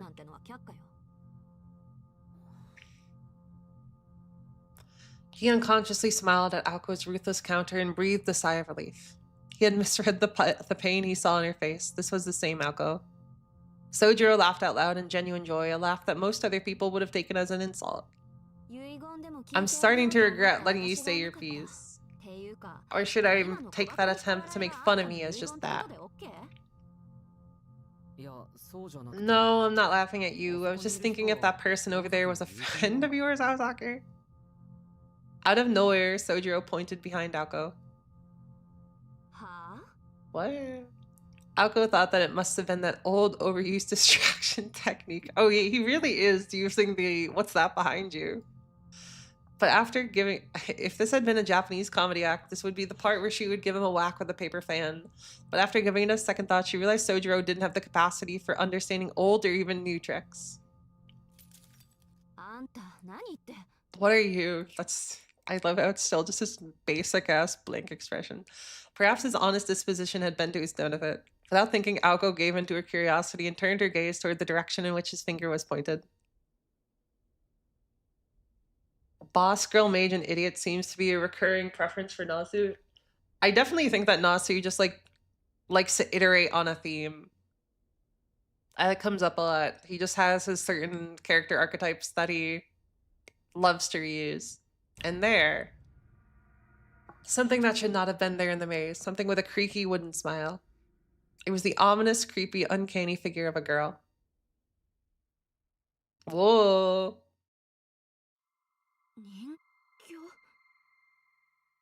Unironically, you know, it's almost my stopping time. That's actually a really good cliffhanger. We usually don't stop in the middle of chapters, but I think we might stop there. That's actually a really good cliffhanger.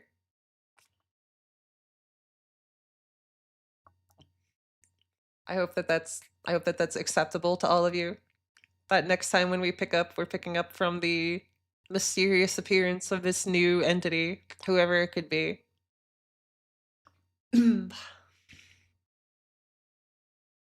Very cool, very cool. Thank you all for joining. Let me save.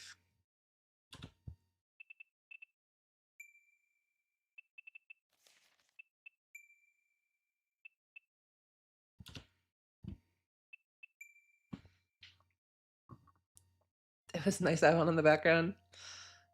What did we learn today? We learned that here comes a Lich for the last minute for Larivan. Thank you so much, Lich. You're too kind. Thank you. You still have a ways to go. That's kind of what I'm feeling. I didn't know because it said night part 1, so I didn't know if that was gonna go for a while or stop. But I like that. That's a pretty good cliffhanger. We got through that whole chase. That was really cool. Whoa, Ryu, thank you too. Oh my god, you guys are being so generous. Thank you. Please bring pizza to the Discord. I'll do my best. But yeah, thank you guys. I really appreciate it. Got one more stream tomorrow. I'm sure you can see why I'm taking a break. It's been 4 streams this week. I'm a little tuckered out. We got one more stream tomorrow though, and then Slowb is on my vacation arc for just a little bit. This section is probably the longest in the game. It's like 5 chapters. Whoa. I mean, it makes sense. It is like the action scene. I will work on fixing all of these technical problems. Thank you all for helping me beta test. I appreciate it. I'm going to be playing Fate Extra tomorrow. why I streamed today. I just really like this game and I want to make time for it. That's why. But yeah, we're playing Fate Extra with Didu tomorrow. Stop on by.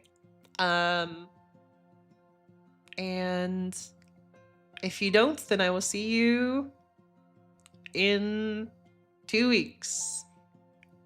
I'm gonna come back. I'm gonna be better than ever. Believe it. Alright, guys. I hope you have a good weekend. I'll see you soon. See ya.